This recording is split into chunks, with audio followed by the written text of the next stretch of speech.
Good evening, family. How you doing? It's like spirit of the moment. Welcome to the underrated. Welcome to the underrated holiday random talk. We'll talk about different things tonight. What I'm preparing the food for tomorrow. So watch out for that. Hey, what's going on, brother? How you doing? Haven't seen you for a minute. Well, you haven't seen me for a minute, so glad you came. Hold on, let me. Hey, it's good to see you, bro. Good to see you. Waiting for some more people to comment.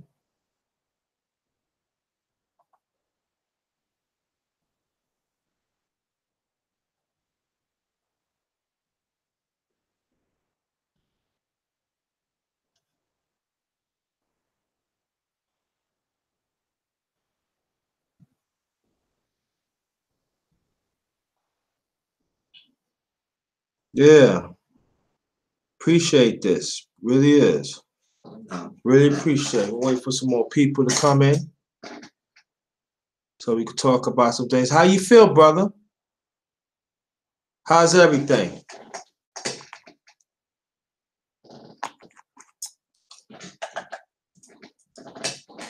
While I'm talking to you, I'm cutting up, peeling up some yams. I'm not gonna cook it, and I'm just gonna make it, put it in the refrigerator.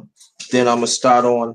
Then I'm gonna start on the mac and cheese. I'll do that in a few minutes while I'm chatting with the family.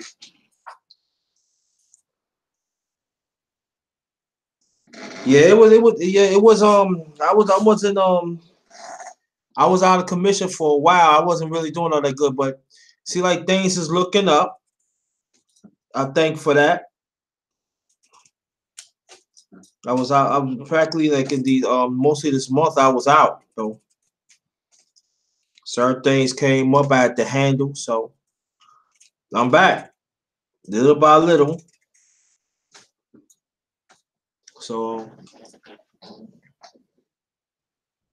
I'm happy for that. But I'm glad that you're here and everything.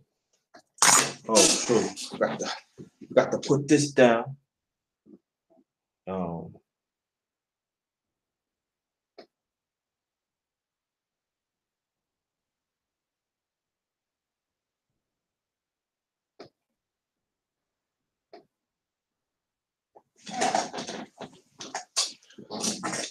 yeah. So Charo lost, huh? Wow.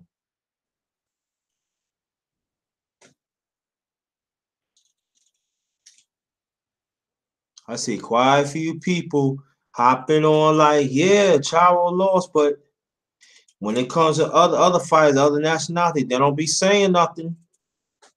I'm not trying to make it a race thing, but I'm calling it as it is. But I think on a rematch he bounced back. Um, I check out the fight. Thought it probably even, but sometimes as a fighter, you learn from your mistakes and you become a better fighter.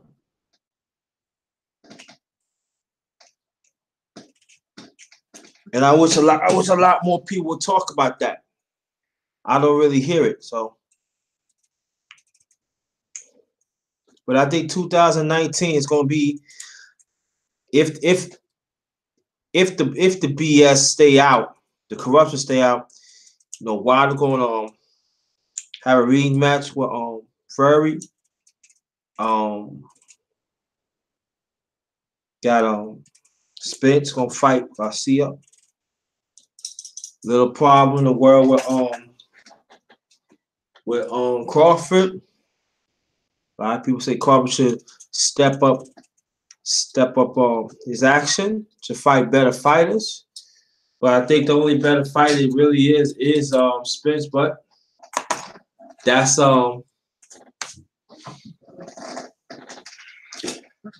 that is another topic. But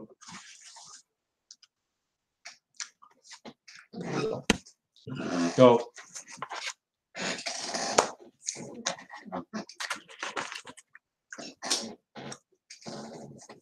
well, I hope that Tank Williams will get his act together.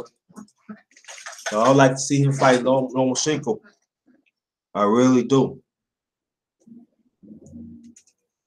I think that's the fight that everybody want to see.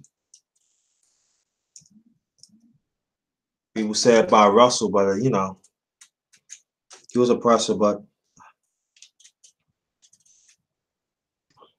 body fight is not.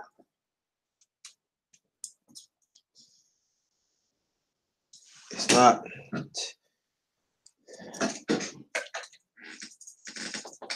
Swollen Minded, what's good? Yeah, I might open up the panel in a few minutes, family. So Swollen Minded, be expected. I might. We're gonna talk about different things tonight. Even like there's some brothers that want to talk about past shows, past live views, live streams. You could do that. Past videos. You could do that. Oh yeah, brothers, I want y'all to check out the things that I done this past week. Mickey, hey, what's going on? I ain't see you in a minute. What's good? Thank you. Thanks for coming. Thanks for coming. Very much appreciate that. I might open up the panel in a few minutes. What I'm doing right now, I'm peeling up the yams because tomorrow I'm gonna do my very first holiday dinner. First time I did that, doing that. So I'm doing that. So most likely I'm gonna be up for a while. Then probably just get like a few hours. Then get on the turkey. So really appreciate people showing up though. So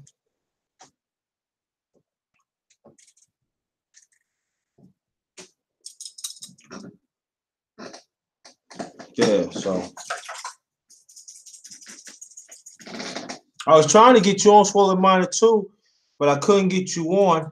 I don't know. Sometimes Google be bugging out sometimes. But if I've decided to open up the panel, you'll be one of the first ones I'm trying to get you to talk about some things, man. You know. So yeah, so New Eric Kane, what's going on, brother? Thanks for coming. Very much appreciated, man. So salute to you and your family. I wish your family as well. Really do. No. And thanks for the compliments lately. Very much appreciate. Means a lot.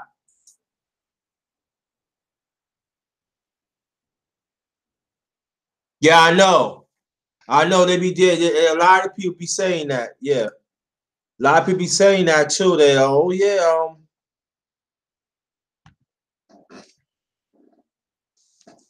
go on, man.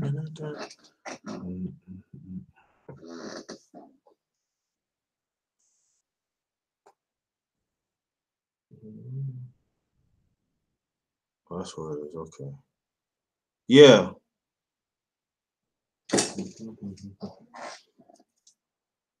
A lot of people be telling me that late too. They don't be getting yeah. And while I was away, I heard YouTube got very strict. There's certain things you're not supposed to say. Cause they find that you have a channel too, they take people away from your channel, even the other person too.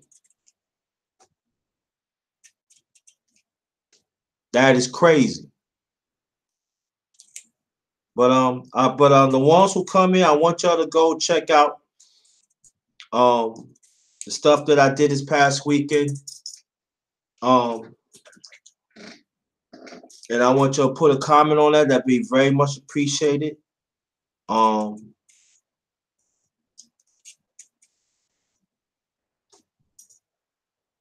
So,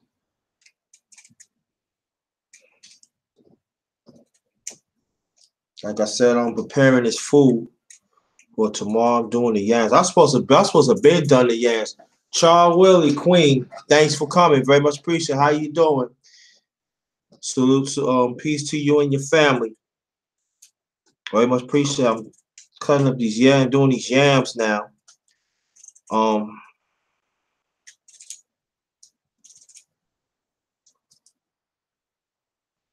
so yeah, most likely I'll probably open up the panel in a few minutes. I don't know. I just want to get these yams out. Okay, I cut all these yams now. Oh, now I gotta cut them up while I'm talking to you. Hey, Astrocentric, what's good? Thanks for coming. Yeah, I'm telling you, I'm doing candy yam, homemade candy yams, homemade mac and cheese. I'm doing stove stop stuffing this time. I ain't feeling doing all that. I'm steaming up some mixed vegetables and some cranberry sauce. And maybe I might have some spirit water, if you know what I mean.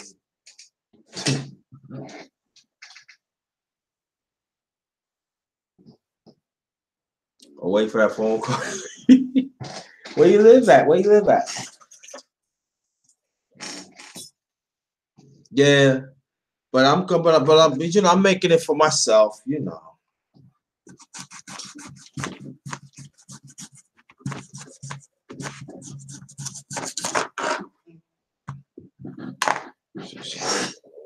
Yep. Now for dessert, I really don't know. I bought some Patty LaBelle sweet potato pie. It tastes very good, but I might hook it up a little bit. I don't know. I got some peach cobbly. I don't know. It depends.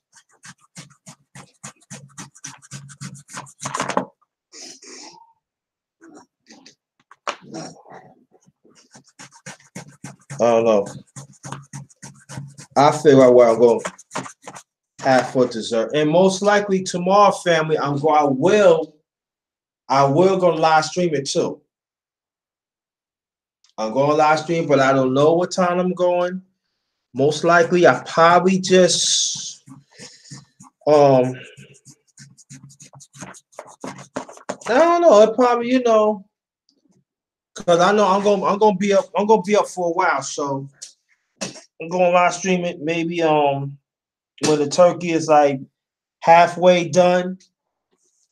I probably might do this, so watch out. So watch out for that, family. No,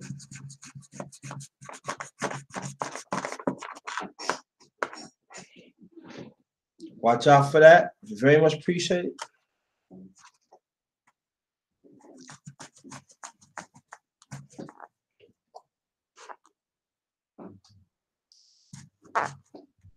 Mm. This the one thing I hate about cut up yams.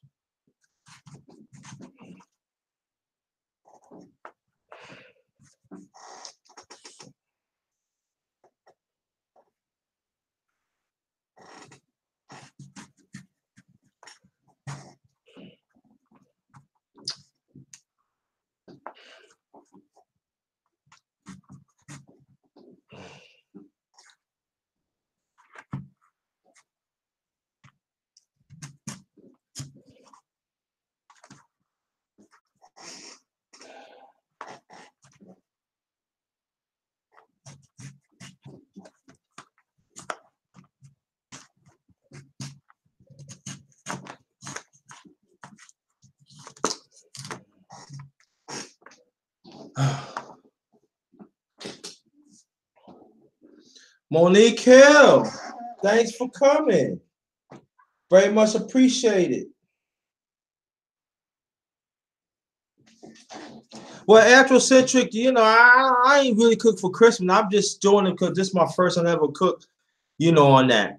Today was that's my second old sister birthday and my late father's birthday. So I kind of feel a little down about it, but you know, he was a cook, excellent bakery. So excellent baker. So I feel like, doing something, because I wanted to do something for Thanksgiving, but I did not feel like it.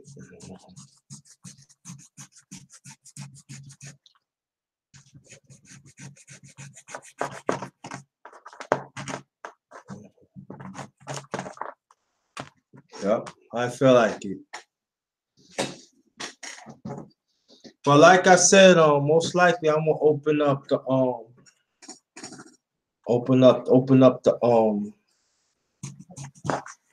panel in a few minutes.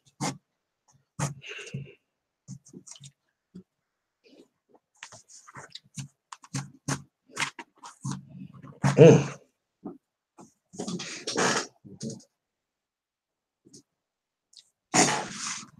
Mm.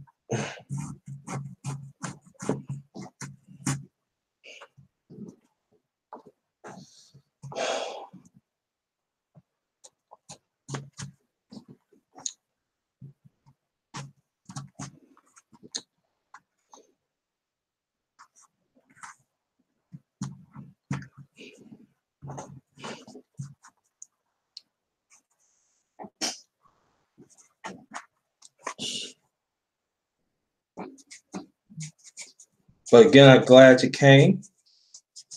Very much appreciate it. Matter of fact, I'm gonna let me show y'all. Oh shit, almost hit that. Let's see. What's up?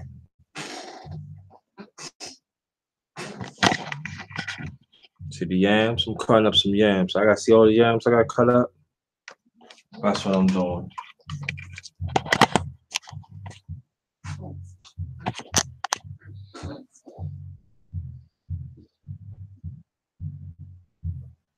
Yep.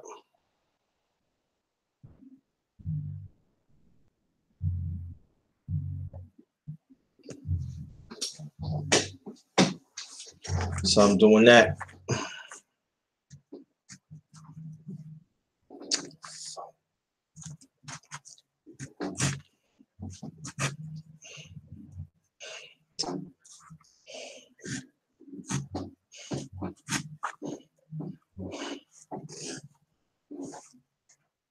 Yeah, yeah, it is. But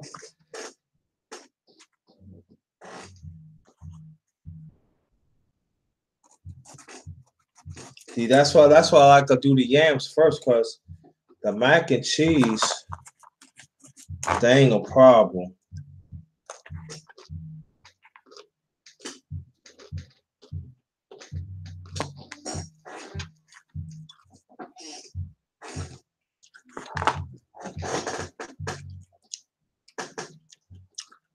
Yeah. Thanks for coming. Appreciate that.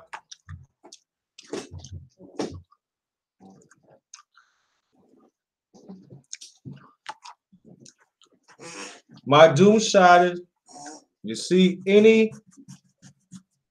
troll, get them out. Not playing, get them out.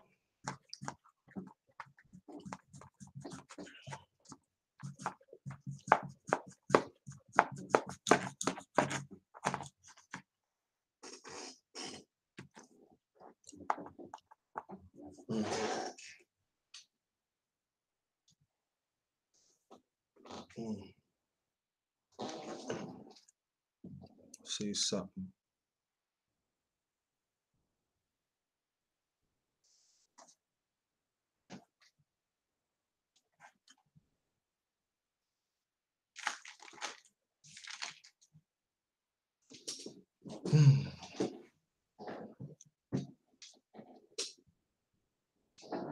Yep.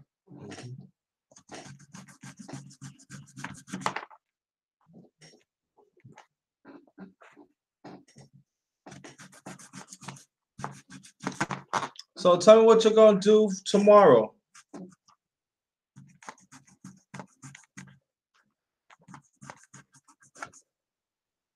Tell me what you're doing tomorrow.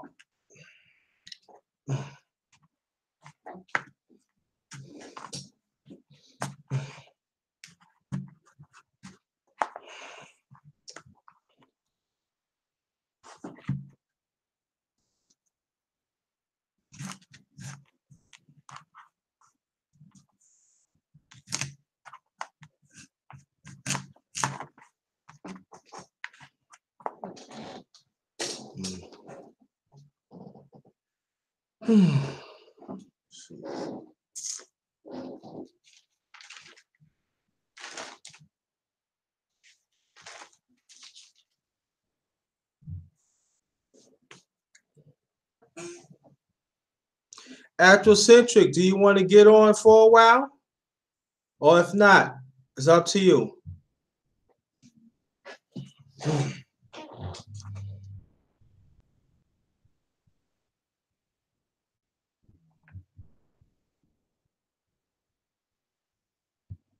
Okay. Nothing wrong with that.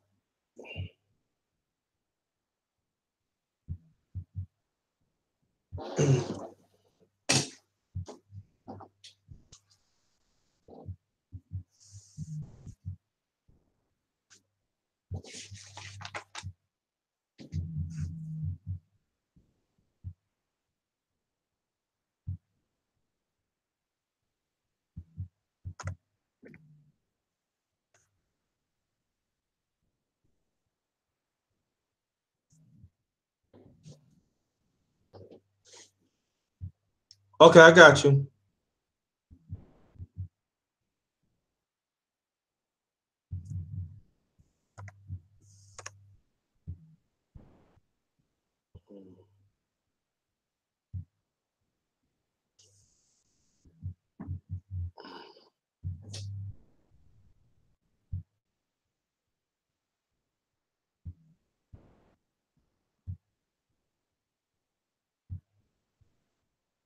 Hey, I see how you doing.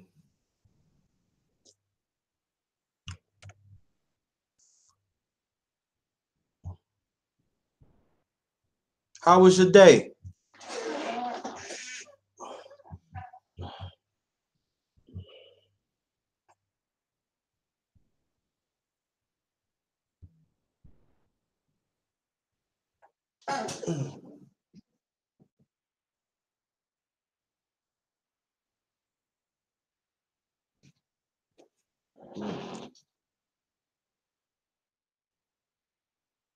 It's fine, it's fine. I see while I'm talking to y'all, I'm cutting up some candy yams for tomorrow. This is gonna be my very first cooking on the holidays.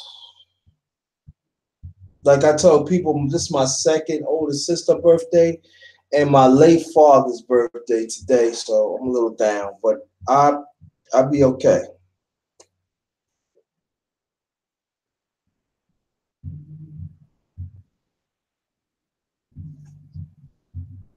Kiana, Scott Bay, long time no see you.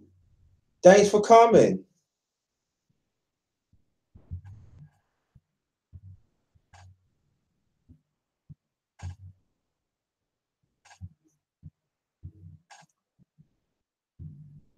Mm.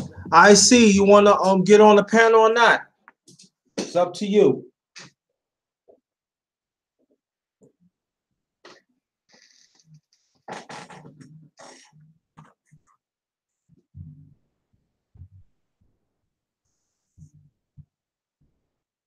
Ranger Black, welcome.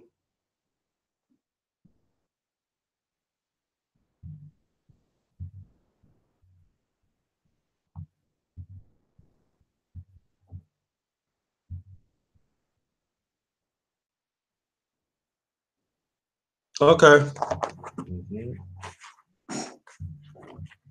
No problem. Oops. Cut up these yams. Now, the ones who've been following me for a while, I want you to tell me what is your favorite live stream, favorite video, favorite moment that you have. What's inspiration? What's inspire you? I want to know that.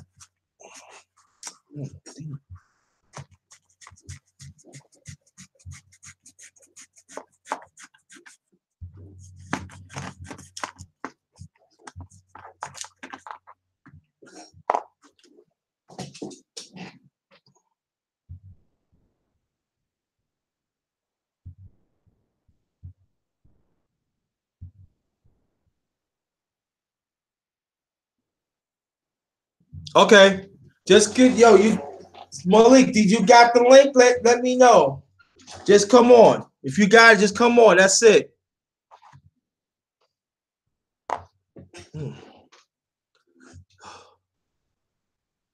She stays asleep. What's good?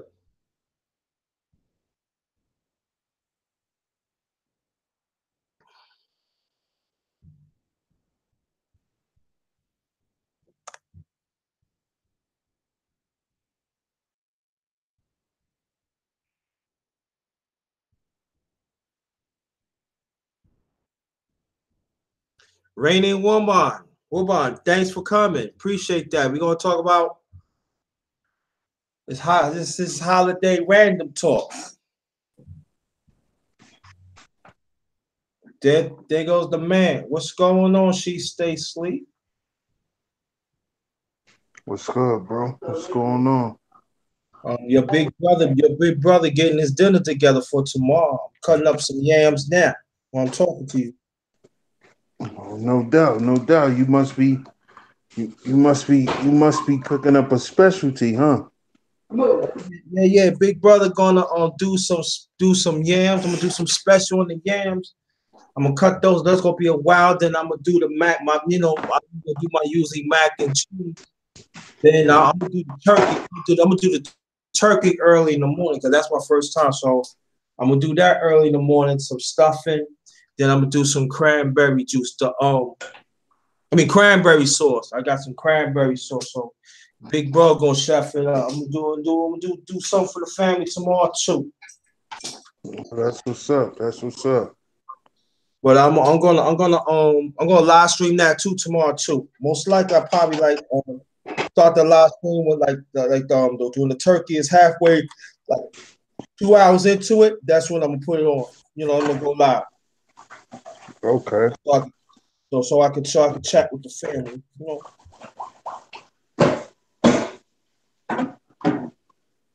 no doubt. Yeah, go do like that. You know what I'm saying? Going to do so. So I'm asking, what's your favorite moment this What's past my year? favorite what? Your favorite moment on this channel? Um, I don't know, bro. I don't know if I could pinpoint a specific moment. Okay. You know? Yeah, I can't pinpoint a specific moment, but you know, I am proud of your success, bro. You know, you Appreciate that. you did great for 2018, man. Yeah. The time to think about it, bro. I was really thinking about that too today. Because sometimes when you hit a certain plateau, you don't pay attention. I'm not saying I didn't pay attention for the thousand. I did, but it's like at that moment I kept on working. You know what I mean? Yeah, And so to really think about it, that I could say one you wanted a few that understand where I come from to get 1,000 within a year, and start where I come from. To me on YouTube is unheard of. You know what I mean? I'm not saying it happened to other people, but I'm just talking about so far where I'm coming from. It's very unheard of. yeah, man. Because it definitely took me. It took me like a year and a half, almost 2 years for me to hit that. So I mean, you definitely put the work in. Yeah. So oh, salute to Malik, my Malik, brother. what's good, Malik? Hey, what's up, Sheep TV in What's the going on? building? What's good? Hey, man, I'm What's going good, New on, man? York. I'm good, New York. It's good to hear from you, Sheep. No doubt, man. No doubt. You know what I mean? Hey, and I agree with you too, Sheep. JT, man. 2018 was a bomb year for you, man. You ain't seen nothing yet. You right, Sheep. Yeah, I came a long way, brother. And I remember that, and I want people to understand in the chat that these are few brothers that I really chat with outside YouTube, and they've always been an encouragement. You know, from She Stay Sleep, interview me like to, or I'll never forget, it was like around Thanksgiving, and I only had less than 200. Wow. And to get to 1,000, I believe, like somewhat in November, that's less than a year. You know what I mean? That's almost a year. To me, that's unheard of. You Yeah. know what I mean? That means I put in that work. I kept on going. I kept on grinding and believe what I'm doing that I was supposed to do like a few years ago. But Yeah, and absolutely. what I had to go through a few weeks ago, then come back and still had that burning desire to Mm-hmm. do what I have to do. It was great, you know. Mm-hmm. That's right, Jay. So to me, I'm just scratched. I'm not really scratching the surface yet, and so so I can say I'm proud of myself. You know, Mm-hmm. I really am. You know, because I see what I want to do. I want my vision to board now, and that's all I want to do to put the truth out. You know, and be around people that like minded you. She stay sleeping. A few others, Cat PY2, Sonny Boston Talk, and the rest of the brothers and the sisters. That's what I want to do, you know. Sure. That I get frustrated at times, yeah, but you know, it's cool though. And like I always say, you don't have to like me, but you're gonna respect me. Mm-hmm. You're gonna respect me. And so then going by this weekend past transitional for me. You know what I mean? It was big time that the family went. You know, when I Mm-hmm. went, we all went. You know, Mm-hmm. and maybe that's not getting the notoriety that it should, but it's fine though. We just gotta keep on grinding. We keep on grinding, and that's what it's all about. I don't want to just never, I just want to change for the better. So I thought about tonight. I said, yo, what I'm gonna name is. That's why I said holiday random talk. I just want to talk to the family tonight. I just want people to know that I appreciate y'all, that everything that you've done to help me. Cause I couldn't done this by myself. Facts. I Yeah, couldn't. and JT, you need to be. I'm gonna find some time to come and chop it up with you because you need to definitely be compensated. We got to start the super chat real soon. Yeah. Yeah, matter of fact, I got to get back my watch time too. Mm-hmm. So I lost. I ain't gonna say I lost a lot, but I lost. So I got to build that up. Yeah.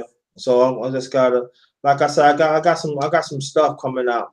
You know, I got some stuff coming out, and Yeah, set up a PayPal too, man. You know what I mean? Because people think, well, I need a bank account to get a PayPal. Nah, all you gotta do, big bro, is go right to 7-Eleven, get your $10 credit card, and add the the lowest you can add on it is like $10, and you mm. can actually have that rigged into the account. So you know what I mean? When you get your Oh, money, really? yes, sir. Yep. I didn't know that. Okay. Most people think you need a bank account. You don't. You need a debit card, and you could get you a temporary debit card from 7-Eleven. You know how you buy the gift cards, like Yeah. Visa, that, and you can add money onto that. You give them $20. They charge you a service fee like $1.50 at 7-Eleven, and then you add all your money on it, and you link that right to your PayPal. So if you generate, let's say, $600 from Super Chat, that's tax free money. That's on your money. Man, I know some cats, man, that's bringing in 17 grand a month off of talk shows, and they talking about blah blah blah blah. They're not talking the information that you and Sheep be dropping. You know what I mean? So imagine, Wow. yeah. You talking about dough, man? Talking about dough. That's why I'm on Sunny. Like, let's go ahead and get it started because we could all eat. You dig what I'm saying? Tell us speaking truth to power, and that's dope. When you And pimping the I people. never knew. See, I never knew that because no, I said, yo, they can eat. I noticed that when I forgot somebody live like for the first hour, people just dropping like 200. Yeah, no doubt. I'm Easy, like, easy work. Imagine the folk that's in the chat right now.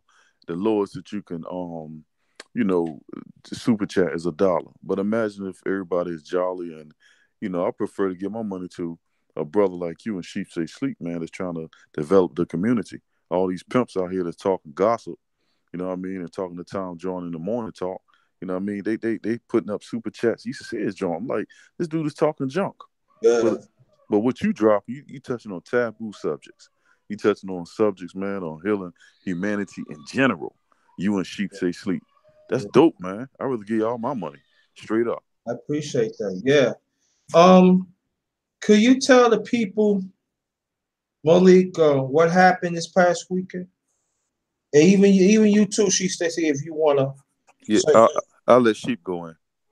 dang, fucking, yeah. Oh, sorry about that.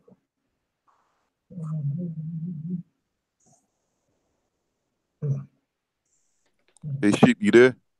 Yeah, I'm here. Yeah, man.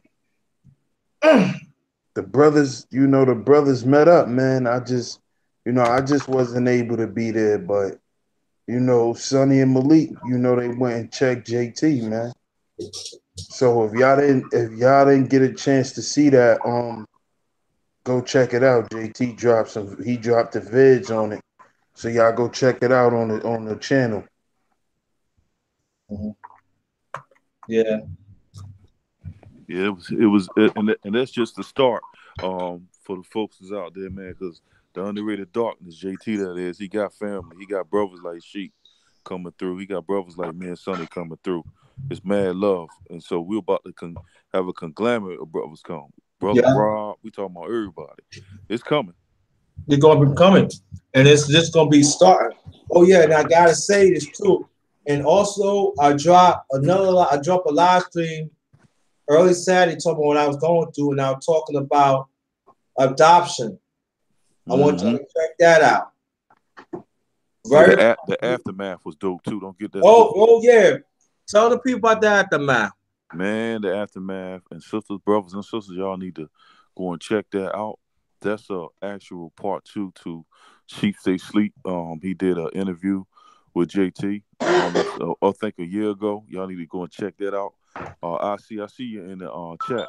If you could put that link in there to Sheep Stay Sleep, because that's the carry on. That's part two. But if I advise y'all to go listen to that, and then go listen to the aftermath, and you'll see what JT is the scarring and whatnot. It's a subject. It's a taboo subject that our community just don't want to talk about it, because if we do, then we're gonna have to start calling our uncles and aunts and cousins and people that we really really love.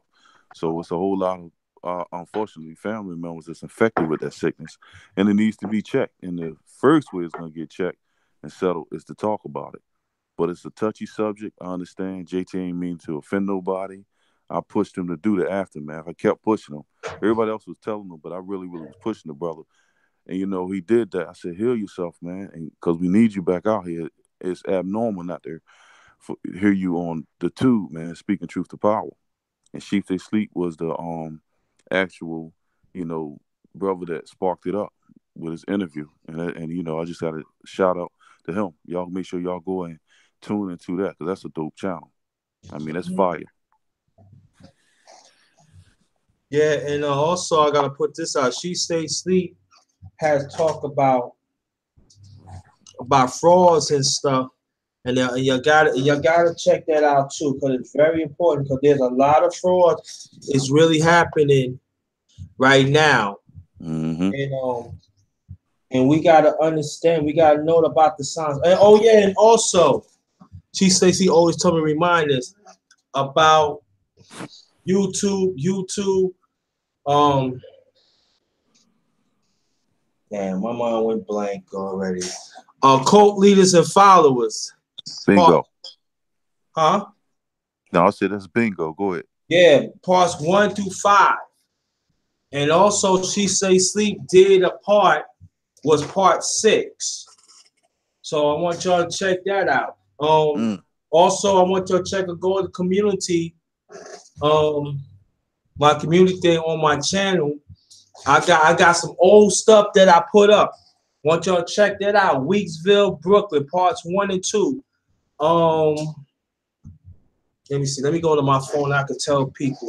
See, I'm getting because when I was roasting, I still was giving out juice. So I want y'all to go check it out.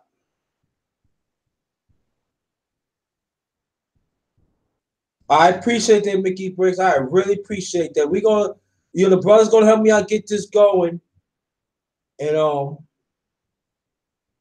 get this off. Shit, the fuck. Oh, okay. Where's community? Oh yeah, I gotta post this. I'm gonna tell you, I already posted the brotherhood thing. Black woman who violated me when I was a boy. That's what Malik was talking about. Want y'all to go on there.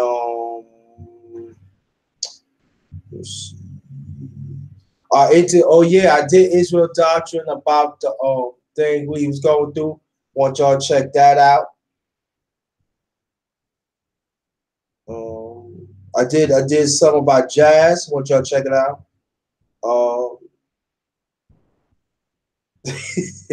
I did Ugly Ratchetness, Hostess Case, Soft Coon Simps. You remember that She Stay Asleep, right?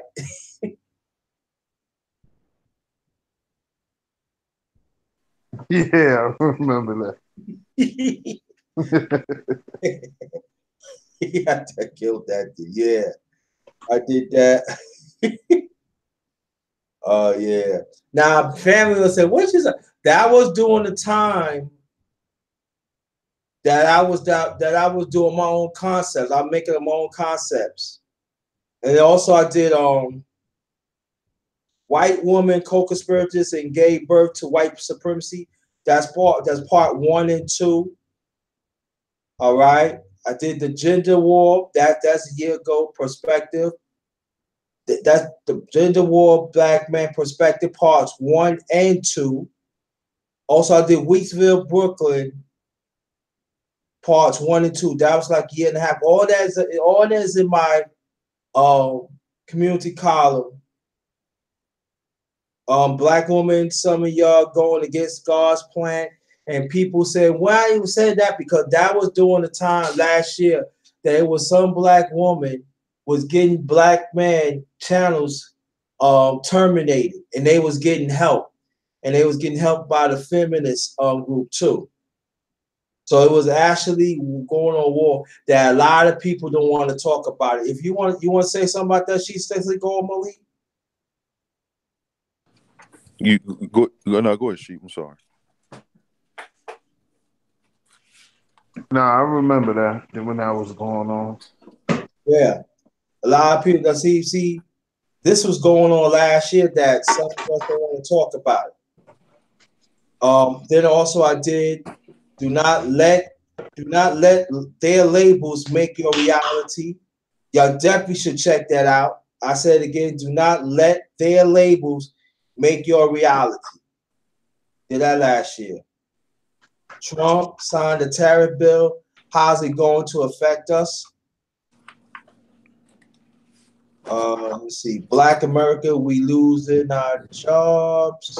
Mm-hmm. The policy to create our own. I did that 9 months ago. I'm reading everything family from the community, so y'all get abreast of that. Salute to the black woman in our community is keeping it real. The same one said, "Oh, you hate black man, you hate black woman." I got one right here. Salute. St. Clair broadcasting illegal silent, soliciting other voices. Now, when I'm talking about that, they in the Republican Party, each party is supposed to be diverse broadcasting. It's supposed to be diverse voices. At that time, it wasn't. They're trying to have everything for them. And so I was talking about that. Visual opportunities conversation in my small dinner. What you were saying, Malik? No, I just was saying. Talk about Okay. that. No, I was just saying that that feminist movement is the most dangerous thing that a black woman could engage herself into. Yeah. Stay away from that. That's all I want to say. Yeah. YouTube trolls act like hypocrites Republicans. YouTube trolls act like hypocrite Republicans. I did that 7 months ago. Let's see.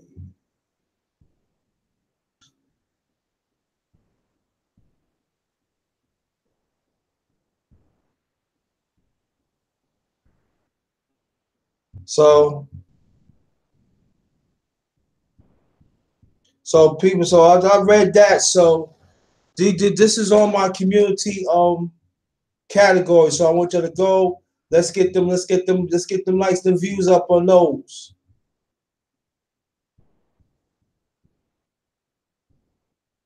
So let's get them likes and views. Oh, sorry about that, family. Oh, thank you, IC. Thanks a lot. And I gotta when I'm talking to you, I gotta post this on my community. They come think about it. Post this.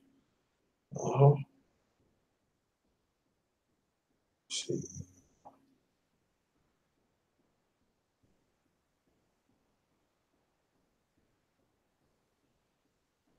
Also, Malik, tell them before I get she stay asleep.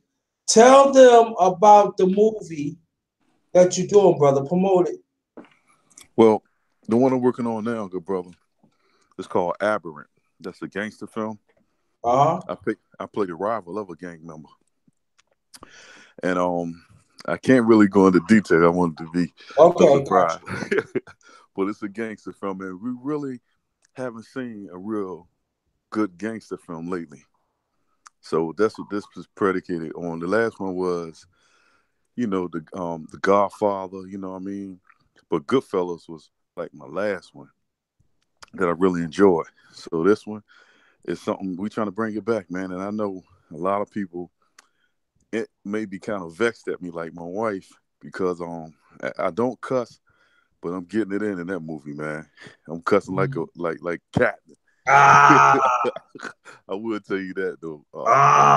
And I will tell you that I do die in the movie. Okay. So, but I'm just working on, and I'm also working on another film that's called "If You're Dirty to Take a Bath." That's a comedy. So I'm working on a couple of joints. Also, I have a short film that I'm working on as well. It's called Karma. That's based on bullying. And last but not least, most of my time is being predicated to the Philadelphia Independent Film Awards, which is in May 19th. So that's an event that's like the Oscars. It's a suit and tie affair. I'm the liaison of the group. So I generate the funds and I get the word out. So I'm looking forward for if anybody in Philly to come on out. You know what I mean? We had over 300 and some people that showed. The tickets are early bird is $40. January and February, March to April they 45 and at the door they 50. But it's an event with a whole lot of local stars. And stars come out and they support.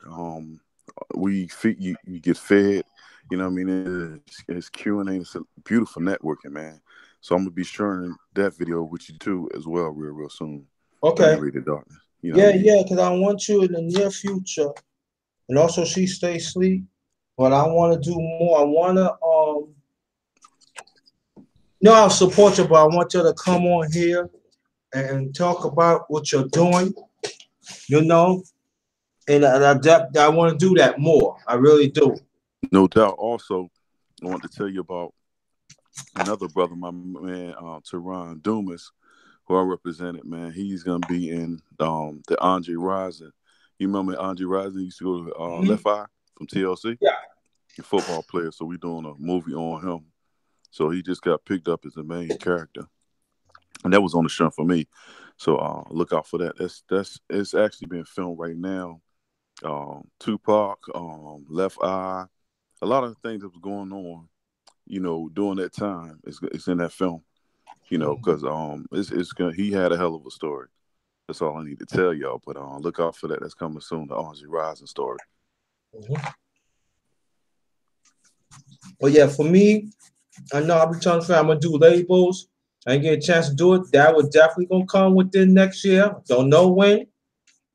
Ooh, I'm gonna what the percentage or how you read it and everything, the grams, and I'm gonna show you how the agriculture try to trick y'all. But I'm gonna show you that too. You'd be surprised. Guys, there's some people say, oh yeah, the food is good and stuff like that. I'm gonna tell you, y'all gonna be surprised what they put in these vegetables. Oh Why? man. Oh no, JT, man. You know me being a vegan man / vegetarian. This I gotta hear. I'm just saying, not all vegetables, but certain demographics. Okay, you scared me a little bit. Certain demographics that a lot of people that they refuse to talk about. And and us as a people, we gotta be educated and we gotta sit down and talk to our family about it. That's real talk. Hey You know, JT, that's we got shop more smartly. It goes for me mm-hmm. too. Mm-hmm. And you could do it cheap. You could do it cheap too, JT, believe it or not. Huh? I said you could shop actually healthy and cheap, believe it or not. Yeah. So what I'm gonna do, I'm gonna start on cooking more healthy foods. I'm gonna start like giving out like if there's certain stores that got some good food, I'm gonna start letting you know. I'm gonna give it out. If they have it in your town, look for it. Google it. Or sometimes, family, we have to understand. Sometimes there's certain stuff in our community. It doesn't mean that you cannot find bargains. You can. Like I give you case in point. There are some stuff like in Roses, they got some good stuff, and it's not Absolutely. inspiring. It's not like it don't have inspired. The inspired days like sometimes like 3 4 months, but the food's still good, and we Mm-hmm. sometimes we don't want to go get it because oh yeah, these are gourmet stuff Absolutely. that sometimes that to some of the people, oh no, it's they feel they wasting money, so they bringing the rolls and stuff. We gotta learn to invest in that too.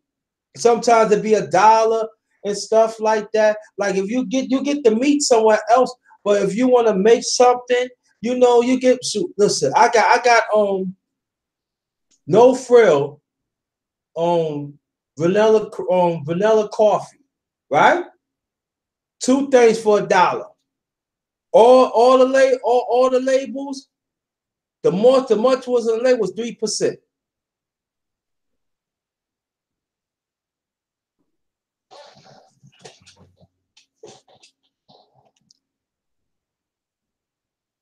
Yeah. So this is good stuff.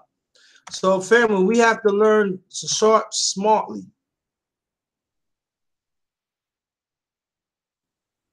Malik? JT, I'm right here. Where sheep go at? I don't know, he just can't, I don't know, he just drop off. I know how that is sometimes. Oh, okay, yeah, because that happened to me. Yeah, that has happened to I me. Yeah, said I sheep. said it look back. I said it Yeah, look yeah, back. no doubt, no doubt. A show ain't a show without sheep. But yeah, man, definitely. I'm still. I ain't going nowhere. Okay, no, so that's what we gotta do. We gotta learn to start smart and we gotta be and we gotta plan.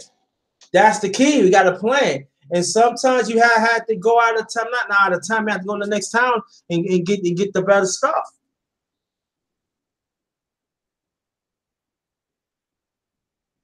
Do whatever you can to eat Absolutely. to You. eat healthy.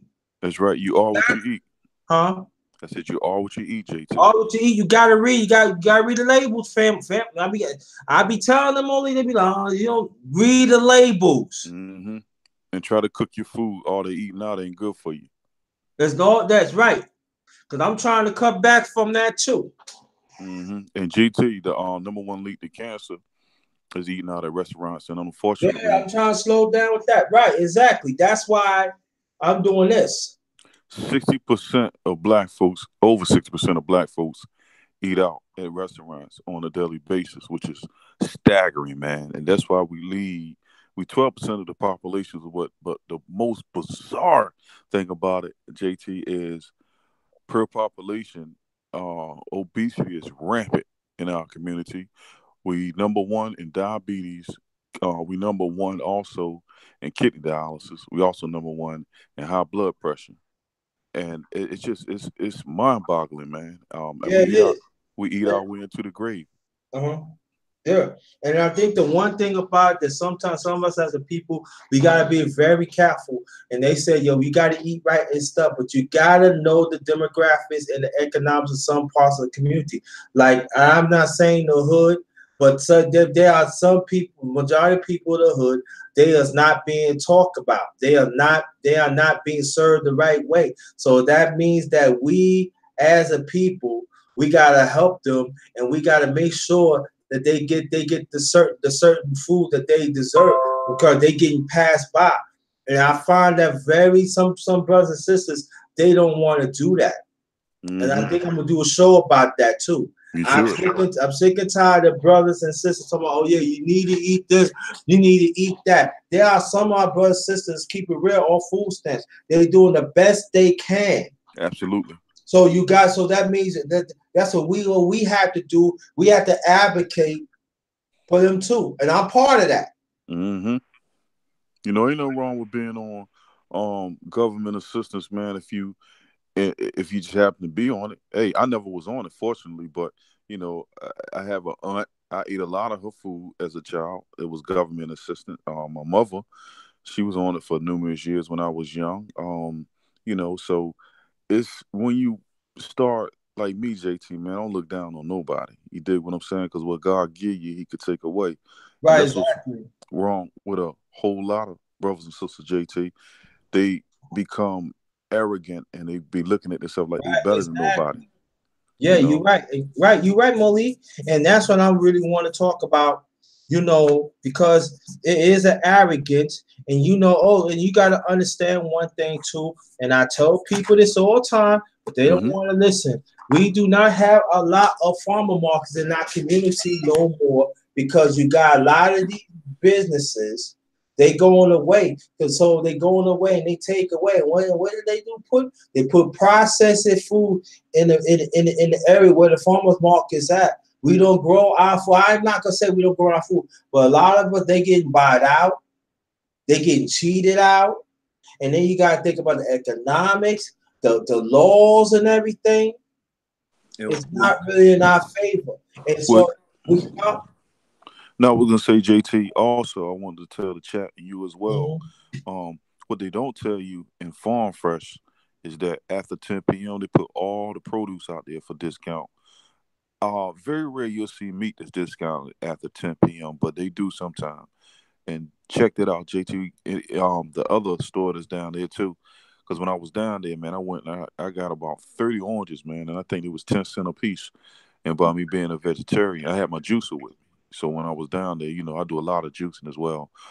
But also, like JT said, it's no matter even if you do get the EBT card, the welfare stuff. Let me don't nobody turn nothing down no more, JT.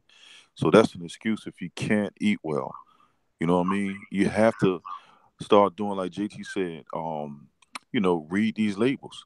And I always preach from my teacher Dick Gregory. He used to tell me that people eat the way they feel. If you feel bad, you're gonna eat bad. If you feel good, you're gonna eat healthy as possible. Yeah, and right. And then what we got to do more family. This is the thing that really hits home with me because Malik, like I do, I cook. What we have to do, if there's no juices in our community, you have to advocate juices in our community. It could happen. Hmm. Yes, sir. It could happen. We gotta have more stuff and I feel like in all variations in our community, no matter what status we in, we have to learn to eat right. Absolutely.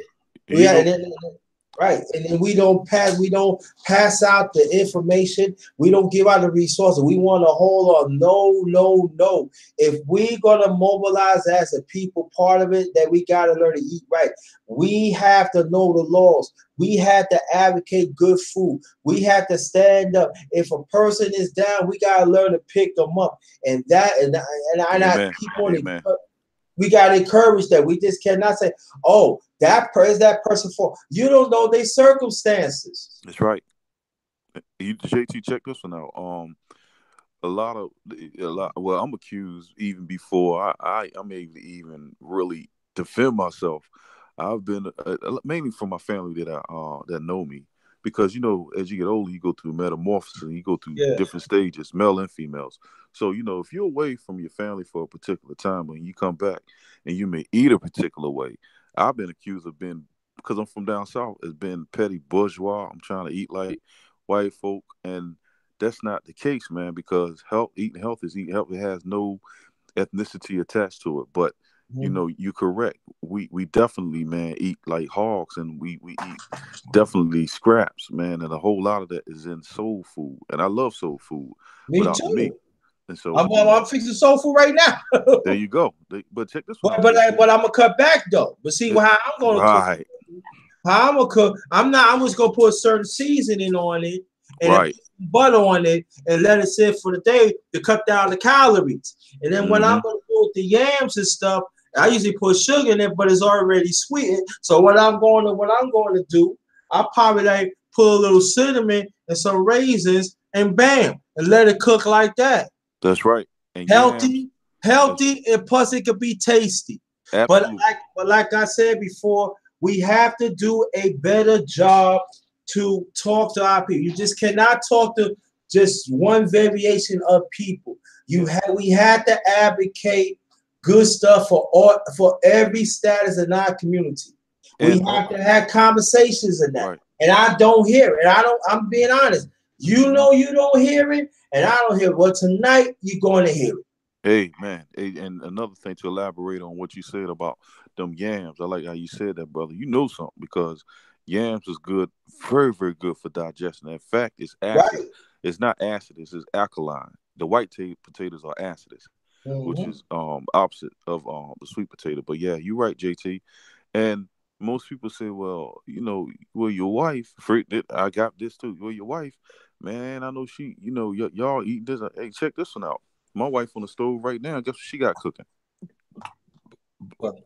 Now, mind you, she's a carnivore. We get along, and see, that's the thing. You can't talk your people down. You got to talk with them. That's what education is about. The moment you start ego tripping and start talking like you better than them, they're not gonna listen. But Right. my wife, but check this out, JT. She got, All right. my wife is Jamaican, so Uh-huh. she got oxtail cooking, and she got some goat meat, and she about to cook some chicken too. You know what I mean? Because she really do it big around the holiday time. You know what I'm saying? And that's something that's cross cultures, man. I can't tell my wife what to eat. My daughter, my oldest daughter's over here with my grandbaby. That's 21. And what did she order tonight? She ordered a pizza. Well, what was on it? Some swine, some ham, and she had some steak on it. And she was feeding it to my grandbaby. Hey, I'm against eating like that. However, I believe in freedom. And a lot of people say, well, do it make you mad or you get angry? No, because if they see me eventually, you can touch somebody, man, and the way you do it, you don't push your ideology on them. That's the key. So yeah, I coexist with my wife, and she eat anything walking. How you like that? However, she eat organic. That's the thing. I'm about to have a vegetarian conference real soon that I'm putting together, man, and she'll be right there in the audience. And I mean, people ask me that. Well, what about your mate? And I tell them, I don't need to lie. But do my wife eat meat every day? No. She knows how to eat it. She knows how to cook it. So anybody that eat meat, I'm not saying to stop eating meat. What I'm saying is be healthy. What's wrong with buying the meat without the Right. antibiotics? You dig what I'm saying? Or cooking it, baking it, or roasting it. Why you gotta fry it? Why you gotta make it I, really unhealthy? yeah, I think that when we had these conversations, Malik, Yes, and sir. I'm glad we having that. And I want family to understand we talking about everybody in our community. We talking about every status in our community. You're not going to hear nothing like that anywhere else. You You're sure don't not. think? And I'm sorry. I ain't gonna say I'm sorry, but I'm very, very disappointed of certain people in our community. You just cannot tell people to eat vegetables, right? That's right. But there's no access to them to get the vegetable. Mm-hmm. So what's the next conversation? How do we go about to make sure to get some good vegetables in that part of that community? That's matter of fact, that's supposed to be the first conversation. The Well, economic part, the agriculture part. well, JT, I could easily solve that question that you just said, and a lot of people may, debunk what I'm saying because they might be like, "Man, you tripping." But if you can't afford it financially, it's a way to get some vegetables. And this church is all around our community, brother. They give out food Monday through Friday. I know up here in Philly. I don't really know about VA, but I know they have VA is churches. different, bro. Okay, well, what about the food bank? They don't get they don't get stuff away They there. did, but see, like if I want to go to food bank, I have to travel. But see, it's like this. Like if you go to Hampton, Virginia, right? Right. They do not correspond with certain parts of Newport News. If you go to Norfolk corresponds by himself. I'm telling you, it is Virginia. You should know Virginia. No, no, no. What I'm saying, JT, and I'm not trying to be facetious or nothing. I was born in Norfolk, but I went to college up here, man, and I've been up here over 20 years. So, again, I'm not trying to be boastful, man, or arrogant, but I never Oh been in no, that no, no. position to go to one of them places to get food. I never been in that position. I'm being honest. That's why I'm really uh, I don't know. So it's not that I'm being arrogant or nothing, but I thought that's how I work up here. I can speak for Philly. You know what I'm Okay. saying? I know people and one brother told me, say, man, and this cat got a job. He said, man, I go there. They give out more. Some people are shameful to go there. I wouldn't be, but I'm not greedy. You know what I'm saying? Because there's somebody out here that can't afford to get no food, man. You allow them to go first. But a lot of people are shameful to go to them places, man. And really, nobody should be walking around hungry because the Salvation Army, I know y'all got that down there, JT. They give Man, out plenty of vegetables. man, let me tell you something. The Salvation Army ain't what it used to be. Wow. I'm Wow. telling you, economics. I'm gonna tell you, economics, eco trip, everything you name it. It's not like I'm telling, bro. I'm telling you, it's not what it used to be, man. It Okay, well, ain't. well, I know it's a different story in Philly, because man, these homeless people, man, I'll be seeing them, brother, and I actually talk to these. I do a lot of community service, and I don't really be that's boasting, but I do it. God forgive me if I offended anybody, but I do it, and I ask these folks, man, this dude, he had a list of churches in Philly, man, and it was some of them was Christians and some of them was Catholic church. Every time I seen this cat, man, I mean, he got baskets full, and people would not come get it. And you're right, it varies from state to state. But dang, I ain't know Virginia was that hardcore, man. Yeah, they are caught. Like I see was saying, you need to grow your food. That's true. You're absolutely right. But the way how they have it right now, it's Hmm. like you gotta if you have the money, you can do it. And then that you have to pay, ain't no problem, you pay property tax. But in our community, they're trying to make it so hard. So they try to squeeze us in to eat these processed foods. Deep, deep. Well, what I will tell you, JT, man, second to fresh foods, because up here in Philly, um, when I was staying off of 70th and Lindbergh, like this close to the airport in Philly, Hmm. um, I was blessed to have like a quarter of an acre, which is unheard of in Philadelphia. Before I sold the Right. house, before I sold it, man, I mean, I had the big people was like, man, but me and particularly my wife, I'm not gonna lie, but she was schooling me. I had gardening books, and that sister, man, she was cooked. We grew broccoli, we grew Hmm. cauliflower, we grew lima beans, Hmm. tomatoes, we grew okra, we grew cucumbers, we grew corn. So the sister I see is on point, man. I mean, it Oh, don't matter. definitely. She's on. Yeah, I'm not saying she's not important because she. That's. I think that's. We gotta go back to the old school how we do.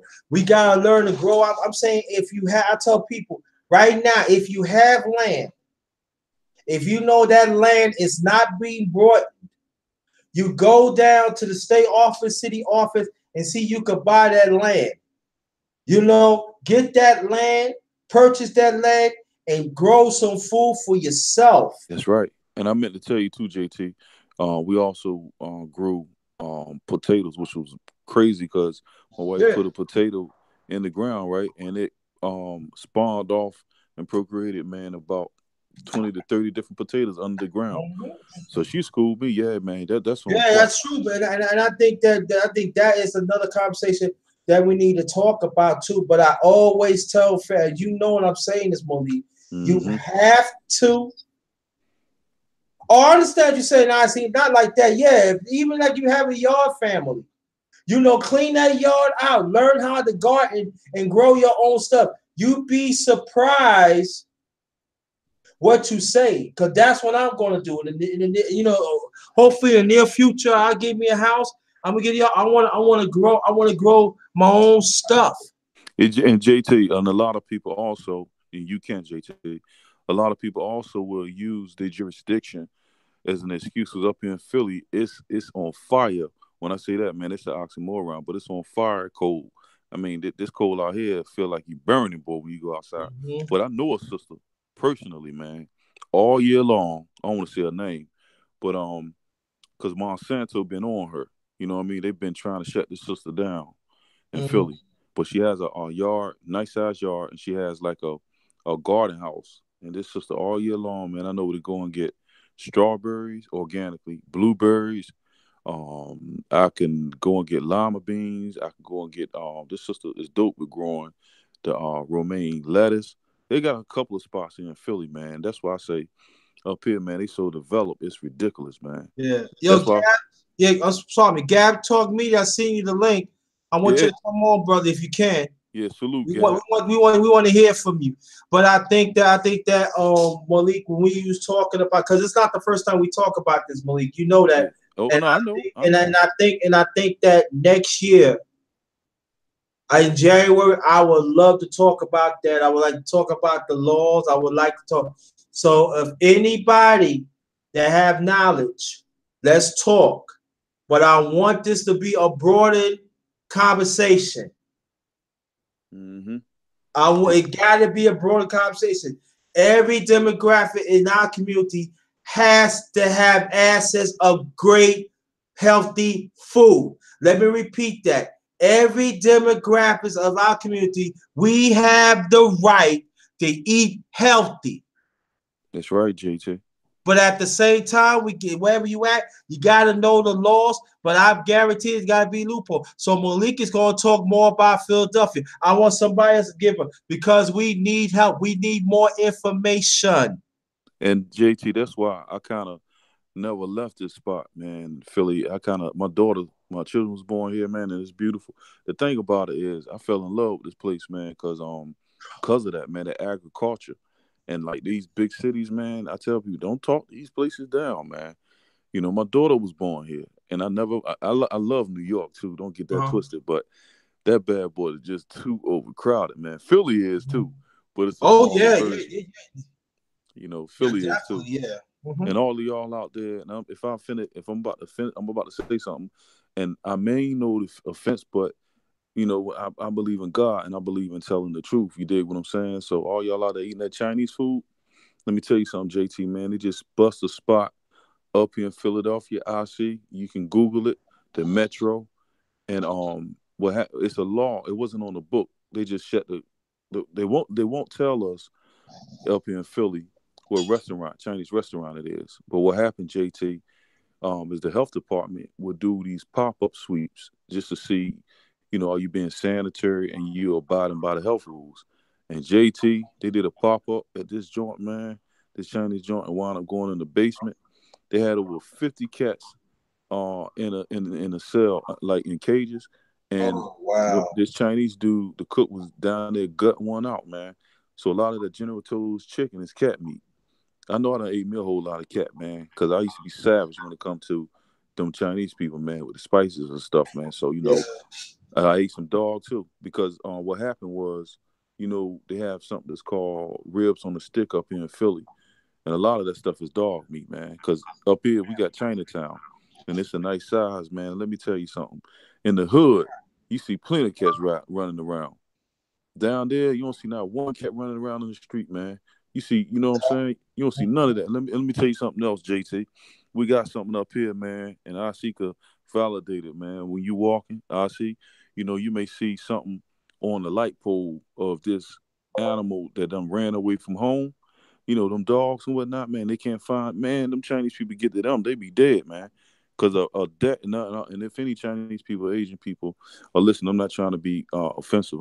It is what it is. Because a cat and a dog is what a chicken is to us. Oh They yeah, don't play definitely, yeah. no games, homie. You know what I mean? So, I don't eat no Chinese food, I man. If matter I of fact, let me tell you, I forgot to tell you. Matter of fact, I was like, I know somebody that used to live around here while I had a long time. They live in Williamsburg now. They offer, yo, JT, man, you want some China? No, That's right. Yeah. And no. if you do eat it, JT, make sure it's a chicken wing. But man, I said, and I told my man, what about if they're using the same oil that they cook them cats and dogs with, man? And the big thing It's is, man, not even safe to eat pork and fried rice. it ain't, man. Yeah, I wouldn't eat nothing from them, man. JT, they just busted over, I think a 200,000 pounds of rat meat, and it was coming into this country under the disguise the Chinese as chicken. And that look, man, it's on YouTube. Y'all can go and Google while I'm up here in the chat and validate it. But Yeah, yeah, they got busted, man. Them Chinese. So I just said, you know what? My wife had a fetish for Chinese food as well as my daughters. They stopped eating it, man. Now the only joint that I would eat is if I could see what you're doing. I gotta see what you're doing, man. But thank yeah, God I don't yeah, eat. yeah, yeah. But thank God I don't eat nothing to go to the bathroom Now, to take. see, people don't like when they say, I don't do go to Korea," but at least you can see what they cook and go to Korea. Right, right, There's right. a big difference. And I tell them, then like people like talk about White Castle and stuff. You see what they do in White Castle. That's why I Well, don't mind eating White Castle. absolutely. Yeah, and I eat there too because they cater to the vegans Oh yeah. wholesomely. Yeah. And you know what though, Malik? And I'm gonna tell people this too. When y'all buy them frozen White Castles, it is not the same. Mm-hmm. No, I know Don't that, have them JT. people fool you. Mm-hmm. It Mm-hmm. is not the same. Mm-hmm. A matter of fact, I had some, not gonna lie, I had somebody last month. Mm-hmm. My stomach bar mess. No, I ain't bought it. I thought it was like maybe it was me. I tried the Mm-hmm. second time. No, I ain't trying this. No, I said it didn't. No, no. They said no, no. Yeah, I don't blame you, JT. And you know what, JT? Another place that I don't have mind eating is at a all you can eat, even a Chinese joint. I don't eat the meat and whatnot, but when you grab new utensils, man, I'm so petty and woman like, man, I take me a napkin to grab them utensils, man, because I went to the restroom to take a leak one time, man, and this cat was, I seen him come out you know, the joint, man. He walked slam out, he ain't washed his hand and went out there to Yeah, grab some food, man. With the dog on spoon. I had already ate, man, but I was telling my wife, look, don't go back up there. You know what utensils that cat touched. And he ain't even washed his hand, man. So, eating out there at public places, man, even though you see what they cooking it with, that's dangerous, man. Take yourself a plastic glove or grab a napkin, man. They grab you utensils to put that stuff because you don't know where these people have their hands at, man. We grab our Roscoe, man, when we go to the restroom. People wipe their behind. People don't wash their hand, man. I'm very, very. Yeah. Let me tell you what happened to me. Right, Mm-hmm. I was with this Thai restaurant in Norfolk. One day I took a ride. Sometimes I take a ride in Norfolk to get out of Newport News. Mm-hmm. And I went to this. It was this kind of nice restaurant. And I know this guy took a dump, and he was working. He did not wash his hands, and he put on them gloves. I said, "No, I don't want him to serve." I said, "You know, I'm leaving." What happened? He did not. He did not do wash his hands or nothing. No, No. I know you telling the truth, man. I'm just telling. That's what I do. And my wife look at me like I'll be crazy sometimes because she know I'm more feminized when it comes to the hygienic stuff outside in public, man. I don't trust people, man. I just don't, JT, man. When it comes to eating, man, because Philly has really, really changed me, man. When I first came up here, I was eating from like I was from down south, but this white lady, man, I wish I could if I seen her today, man, I give her a hug and a kiss, man, because she gave me a brochure on vegetarianism. And you know, like a Jehovah Witness give you a pamphlet or something, but you don't Oh want to yeah, throw it my away. parents are witness. Yeah, but what I'm saying, when they give you the Yeah. Watchtower magazine, if you're Mhm. not one, you don't want to throw it away in front of them, so you put it in your back pocket Yeah. and you wait till they leave, then you throw it away. So I wound up putting that pamphlet in my back pocket, and when I came home, I put it with all the mail at on my table until I get time to read it. And little did I know, I didn't know that was going to change my life. So one day I was going through my mail, and I ran through it through my mail. Let me take a look at this stuff. And man, I still got that pamphlet, man. I got it laminated. It's 10 pages, brother, and that changed my life. A lot, yeah, and the vegetarian is real heavy up here, man, in Yeah. New York. I mean, black folk and white folk. It's not a white thing up here. Down there, it probably is, but up here, it's a people's thing, man. It's some Yeah, but serious New York, stuff. yeah, but New York always been like that. They always Oh had man, like, vegetarian stuff. yes, They New always, York is the mecca, the yeah, mecca. they've been advocating that for a very long time. So Mm-hmm. sometimes, like, you be like, even you go in the hood, these have some vegetarian spots right there. Don't get me wrong, I used to like some of the vegetarian spots. Like, but my problem was it was not enough. I got you. I got you. It wasn't I got enough. It wasn't not. It was not enough, and that's what I had a problem with. You know what I'm saying? And that's why they leave us with fast foods and stuff. Because let's be honest here, when you have the money, and it's sad to say this, when you have the money, you could afford stuff like that. When people don't hardly have the money, they not going to advocate. But that's when us as a people, the ones who have the money, that's what we got to advocate. We got to make sure that it hit every demographic in our community, and I got to keep on emphasizing that because it's not happening. It's really not. yeah, We actually killing ourselves. absolutely. You eating yourself in the grave. You know what I mean? Yes. You see, our mouths, unfortunately, are very dumb. They don't have a brain like our head has a brain. So your mouth will open it up to anything. You know what I'm saying? That's why it's easy for you to put a Big Mac in your mouth. You know what I mean? All artificial, genetically cloned animals. You know what I mean? Mickey D's. You know what I'm saying? Yeah. McDonald's, Burger King. And they have a law out that's coming out real soon, is on the floor, that if you talk about any of these corporations that's killing these people through foods, then it's an automatically federal offense. So you talking about gangsterism, man. That's the new gangster. You know what I mean? So they kill you. Mhm. They kill you by your mouth. And see, that stuff can't be traced in court. Yeah, and at the same time, Malik, we gotta understand. Now you got you got a bunch of lobbyists. They gonna be on that. Oh, no doubt. No doubt in my mind. So what you have to do now, I have to big Burger King up because they just went 100% natural on their fries, and you could taste them. It tastes so much different. I went to try them. It was so much different. And now they have the Angus burgers that are 100% beef, and they took a lot of these firms that they was buying at wholesale to court because it was kangaroo meat. So a lot of people they signed a petition. Like I wish I would have knew about it up in New York because you would have got some money, but you would have had to travel. But a couple of 100,000 people did get some money, but they kept it hush hush. So it was word of mouth. So they have stepped up the game. Burger King. It's not all of them. Also, on KFC, they're getting their stuff together. For years, KFC, Kentucky Fried Chicken. If you notice, it was called Kentucky Fried Chicken. The reason why for years they couldn't call it Kentucky Fried Chicken, it had the initials of KFC because by law, what they were serving um wasn't chicken, so it wasn't allowed to use the word chicken. It was genetically cloned, and it wasn't able to develop and from its infancy. So by law, that wasn't that was diabolical and an abomination to nature. So they wasn't it wasn't grown naturally. So they said you cannot use the word chicken. They took that to court, and now it's called KFC. But they're getting it together because they saying now they just want the rights back to their name. And that's gonna be 100% chicken now. So we it's a danger, man. We at war out here. You know. Yeah.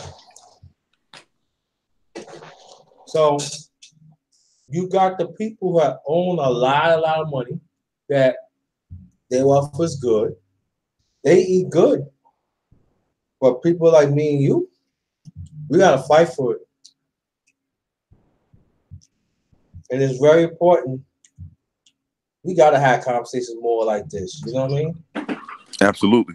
We have to, man. We gotta educate ourselves. We gotta know the economics. We got to see. That's why I talk like that because my fact today is my second old sister birthday and my late father's birthday. Man, happy birthday, Pop. Yeah. Rip, rip, no doubt. So he knows the business well. Now, if he would have been living, he been 91 years old, and he would sit all this stuff was going on. He wouldn't like it because once upon a time, if there's like a meat, they have to let you know that meat is no good, or that's a federal offense. If there's any canned goods that won't go over to expiry date, they gotta let you know. They gotta go on TV. You know what I'm saying? But now, a lot of politicians got their hands in the cookie jar, and these lobbyists for years they fatten their pockets, and then that's when you have like these legislations supposed to protect us. It's not. And I agree with you wholeheartedly again. Because a lot of people in general are waking up, JT, because we don't have to eat like this, man. That's about we need to discipline ourselves as a nation. Because once we begin to discipline ourselves and not eating this just to eat and only eating when you really are hungry, man, that's when it's gonna cost. That's when it's gonna cost. Because man, JT, when I was in VA, man, I had a part-time gig in the summertime at Gwaltney in Smithfield, Virginia, and I've been on the kill floors, man, where them pigs was on. And I used to see the guy. They used to, shock him and kill him, and bust him upside the head with something, man. And it was really, really looking back at it in retrospect, it was sick to see. As a vegetarian now, but back then I was talking about paycheck. But I remember that guy, man, was cussing every time he hit me, mother bump. He was always cussing over the animal. And I was now looking back at that retrospect, said, man, this guy was actually cursing that food. And Yeah, ain't no telling these people that's gonna buy that bologna and all of that, man. That stuff is cursed. That's why I advocate anybody out there listening, you too, JT, make sure you pray over your food, man. You don't know how that animal was killed, who cursed that food, because he was literally cursing. That's why I was saying, you put spells on people. This guy, motherfucker, and this blah blah blah and blah blah blah. And so, looking back at it, man, that guy was cursing the meat that he was killing. You know what I'm saying? So we at war out here, JT, with the mouth. You know what I'm saying? And so you have to be creative, even in Virginia. Unfortunately, be living in a big city, but even in Virginia, even in the Carolinas, that's where my mother's from. You know what I'm saying? For every will, there's a way. So, you have to be asking questions. You have to really get around. Like you said, you got to travel. If you got to travel for your health, man, travel. You know what I'm saying?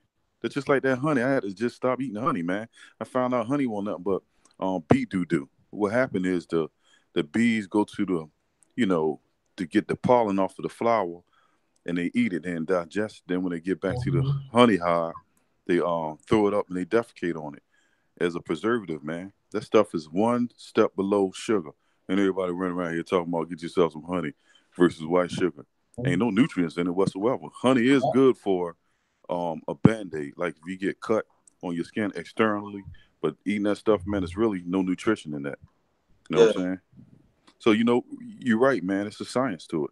But every day I'm learning, though, JT. You know what I mean? Every day I'm learning. And when you learn something new, JT, to help your brother or your sister, regardless of their color, it's your job to tell them whether That's they, what I do. Right, exactly.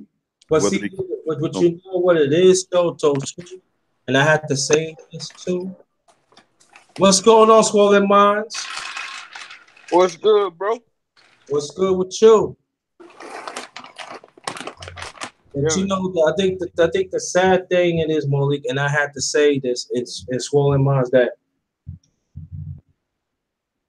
they look to these big channels to find out the information. And sometimes when you find a certain information, it's not the truth.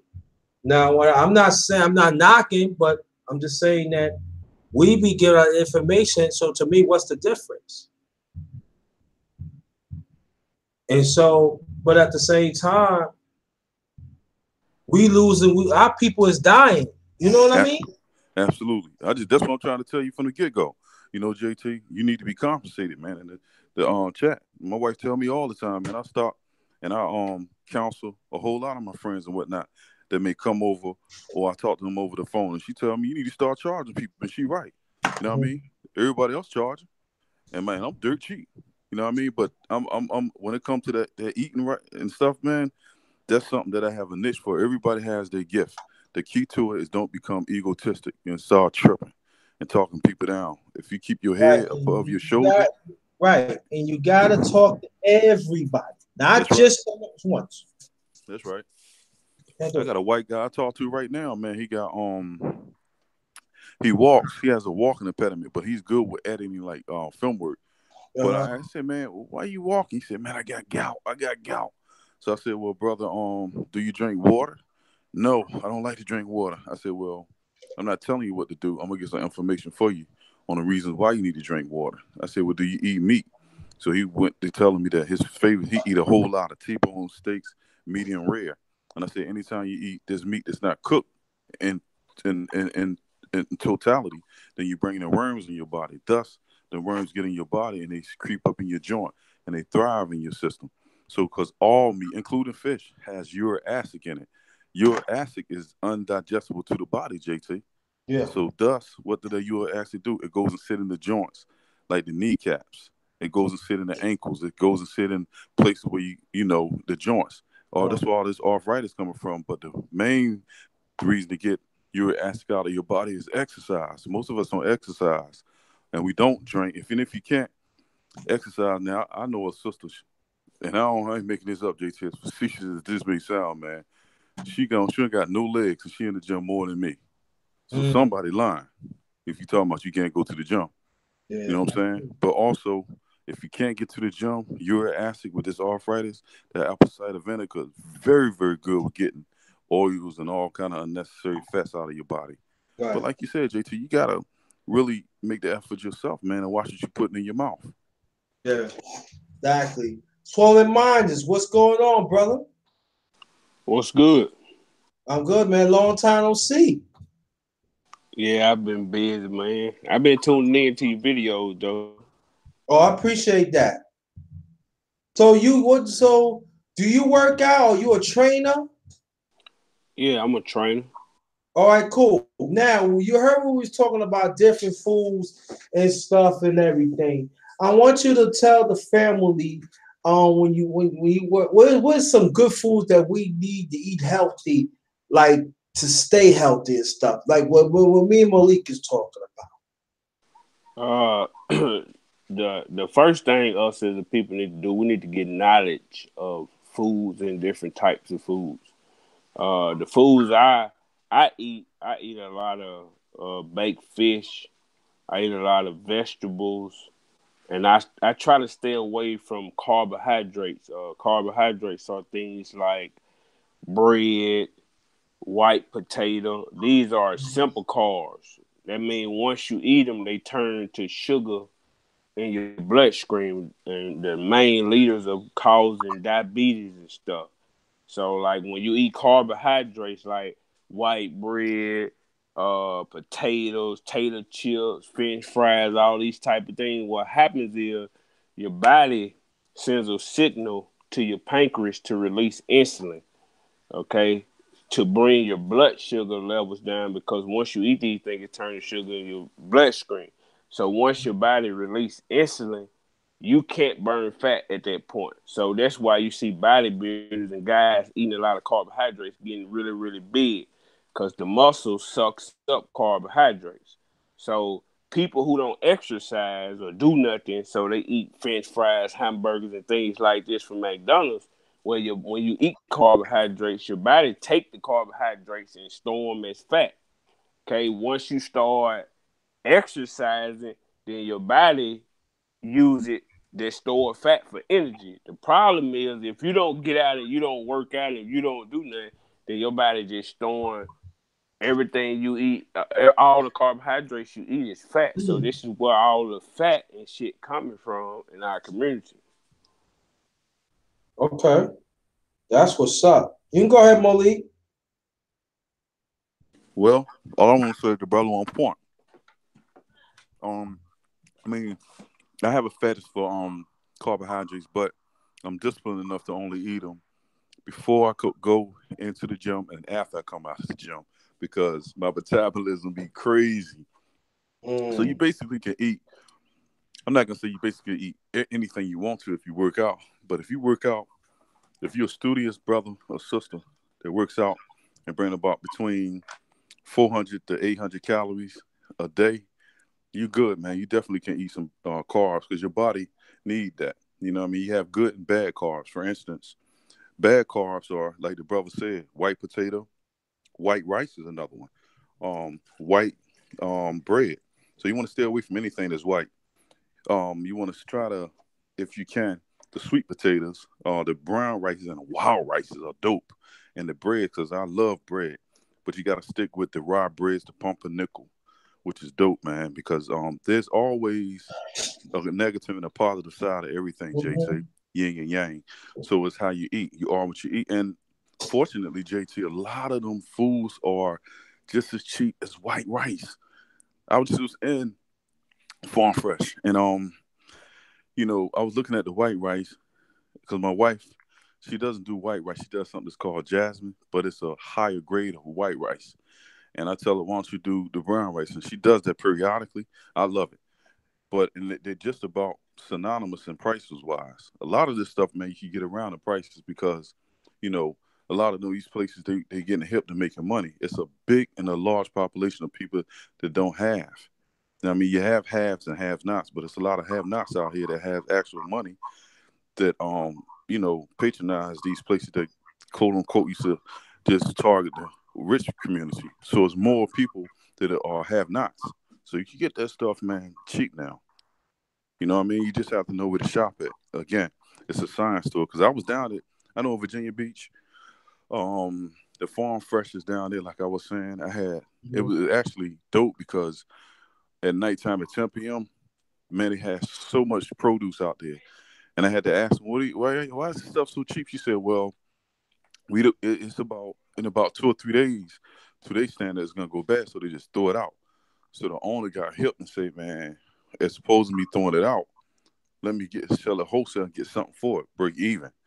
So for every will, JT, there's a way. So you know what I mean. I can't say in all cases down there because I was just down there and I ate very well. You know what I mean? So again, man, and another thing, good brother, we have to stop eating late. Because Yeah. eating late is opposed to going to bed. That was my problem when I was also overweight somewhat. I was eating real late, then I go and lay down. So you have to wait at least 3 to 4 hours if you want to make it down to go outside and walk around the corner about 3 or 4 times, get the metabolism out, and especially when we get older because it slows down. And a lot of us that are getting up in age, we naive to that. We don't want to be old. You know what I mean? And being old is cool. You know what I mean? When I see a grade coming out, man, I said, man, I'm crossing over. You know what I'm saying? And I don't want to be young all my life. So, you have to definitely um, walk. If you're going to eat late, make sure you walk around the corner, do some jumping Yeah. jacks. Cause I noticed like after I finished the live last night, right? Mm-hmm. I'm very conscious. I couldn't go to bed, so what I did, I took out the garbage and I stayed up like I think I ended because I know I don't I forgot what time I ended, but I know I ended up going to bed like what 1:30, 2 o'clock. Cause I started late. But Right. that part, but that still wasn't no good though. So But JT, you doing something. That's the thing. I mean, you could do burpees in the house. You could stand in place and run. You know what And I'm saying? You could be creative. I'm uh, sorry. Go ahead, uh, brother. another good thing that I learned that I do is like when you first wake up in the morning, it's called fasted cardio. I wake up on an empty stomach and go walking or hit the treadmill for about 20, 30 minutes every morning. They help you burn a lot of fat too because it forces you, as I explained earlier, when you work out, carbohydrates and whatever you eat is what fuels the muscle to help you get through the workout. So by you waking up in the morning and you hadn't eaten anything all day, your body gonna fuel off its own natural body fat to help you get through the workout. So that's another great way that'll help you lose body fat. Yeah, that's what's up. Yeah. Yes, Because sir. see, my thing is I'm not a morning eater. I'm saying like I can eat something, but like if you ask me to have like waffles or something, I got to have something. I got to like have a taste for. Well, see how I do it. Like the brother was saying, it's terrible. It's a bad thing to deprive yourself of everything. Like I'm not saying I don't eat carbohydrates, but I do what they call carb cycle. So like on Monday I go low carbs, Tuesday I go medium carbs, and Wednesday high carbs, and then I start the process all over again. And then on Sunday, I call it Sunday Fun Day. That's a day where I get to go have a great cheat meal because, like, people think in their head, like, oh shit, I want to lose weight. I just got to cut everything out. It don't work like that. Like, you Right. have to start somewhere. So instead of, like, if you eat 4 times a day and you eat 4 bad meals a day, so if you come in and say, okay, I'm going to eat three bad meals and one clean meal a day, your body gonna respond to it because you're shocking it. You're doing something different. So when you get that down pat, you go half and half. Two bad meals a day, 2 clean meals a day, and it's gonna get your body in the habit of eating clean. Before you know it, you're going 3 clean meals a day. You don't have to rush, because you don't want to push your body to a point where you just crash out. Well, I've been dieting for 3 weeks. I've deprived myself of everything. Then next thing you know, you eating a whole cake. You get a piece of cake and you can't stop eating. Or you get French fries. You go to McDonald's and you order all this stuff because you depriving your body. It's just a process. The first thing I suggest people to do is uh try to go half and half.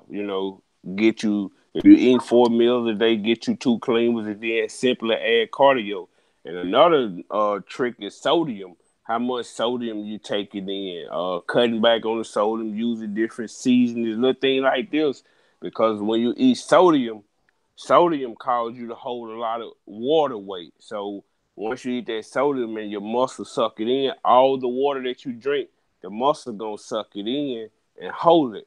So a lot of people when they start eating right, they be like, damn, I dropped 10 pounds this week. Really that's just water weight they're dropping. It's not actual body fat that they're dropping. So if you can watch your sodium level, that'll help you a lot. You'll start dropping a lot of water. And once you start holding water, it could cause congested heart failure in the long run because that water has to go somewhere. When the muscle can't take in no more water, then it start pushing it to your organs. So this is how this all play into your health. So like the brother was saying, once you start exercising, you start sweating. And if you ever taste your sweat, you know it's salty, it has sodium in it because that's your body releasing it. So exercise is a great key to help in the long run. That's cool. That's all right. Absolutely.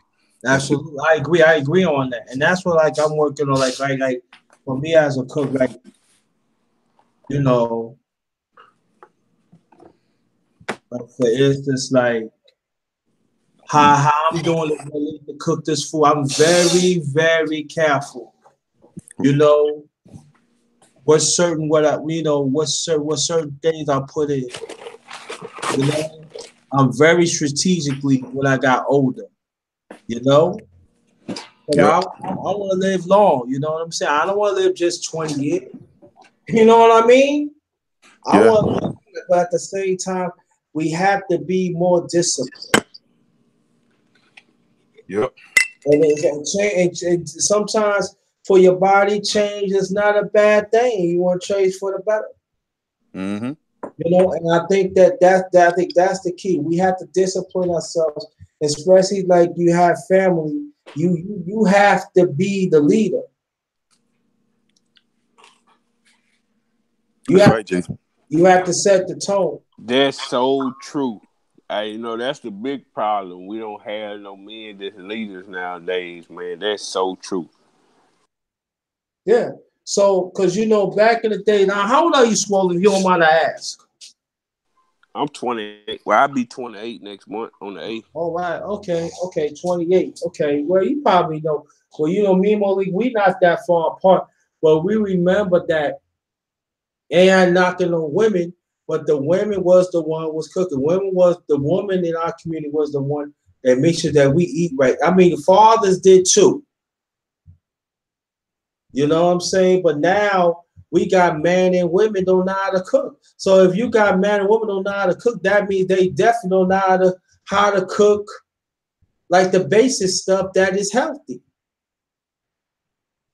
So that means that we gotta retrain them, especially if they have families. I'm not talking about I'm talking about the ones that live by themselves. That's essential too. But And, that's nowadays the women have become more masculine, and it's like the guys are becoming more feminine.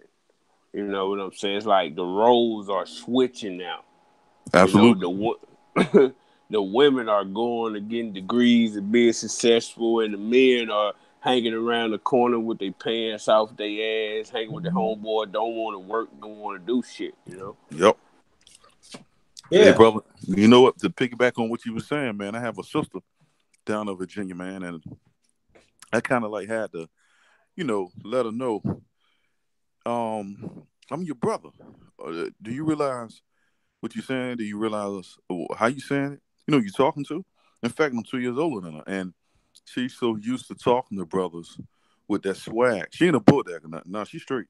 But, you know, she just so used to, and I'm like, man, these guys that you talking to, they allow you to get away with this because I believe in respect in both ways. I don't be talking that pimp talk to women. You know what I mean? And I don't want women talking that whole talk to me and we going back and forth, man. Nah, no, no, no, no, no. I'm gonna respect you, sister. You the queen of the universe. You represent my motherhood. You dig? But my sister, yeah. And it's ongoing and I found it to be uh, pervasive, man. I'm constantly not in a negative way, but I'm like, yo, sis, you talking to me sideways. I'm your brother. She clicked back in. But she used to talking to these cats out here like that, man. So it's a lot of women that's engaging in that. That's being butchy. You know what I mean? And that's really, really unladylike to me. I'm not turned on a woman like that. I believe in women speaking their piece and speaking, don't let no man walk over you. But I ain't into the butch stuff, man. That's a turn off to me. yeah, and I think that we have to get back to basics. That's what like when I was coming up, my mother cooked, my father cooked. You know what I'm saying? It didn't make a Hmm. difference. That's right. And I learned about the value of working, the work ethic. I'm talking about cooking now. I'm not talking about other things. I'm talking about cooking, the discipline, how you got to measure the sugar, how you supposed to measure the seasoning. You gotta know what right seasoning to use for the meat. Or you got, when you do vegetables and stuff, there's a certain temperature that you gotta turn. All vegetables you cannot cook the same, especially if you get like, real vegetables. Real vegetables, you don't want to cook it. You don't want to put a little water in there. You don't want to put a lot of water because you don't want to drain out the minerals in it. So there's quite a few. This is what I was learning when I was younger. And I think that we have to get back into it, like Swole, like my brother right here. We got to get back to the discipline. It's good you be on the panel because we need to hear that. And it doesn't make a difference what age you come from. Wherever the information, what it is what it is. We have to be more disciplined in the mindset start off and then everything else will manifest. But if we not willing to put the mind to make ourselves better because our body is us. And that's why I was going back to the lack of knowledge that we have because it's so many people don't understand foods and how they break down and how your body break them down and store them and use them. So us as people, we live for today and not necessarily think about our future. So that's one of the reasons that, that I started my channel, and I'm fairly new on building it, was to bring awareness, man, because we gotta get out this thing of, okay, I'm 21, I can eat what the hell I want, I can party, I can drink, and start thinking more long term. When you get 55 and 60, what kind of shape will you be in if you continue down this path? If you keep eating this pork and this, and I don't eat it because I have knowledge of what it is. Like, it's nothing healthy about it. You can't make it healthy. Like, it's like eating salt. It's like pouring salt down and eating this causes hypertension and stuff. But us as a people from years, my mama ate it, her mama ate it. All my life I was taught to eat it. And at one point I was obese.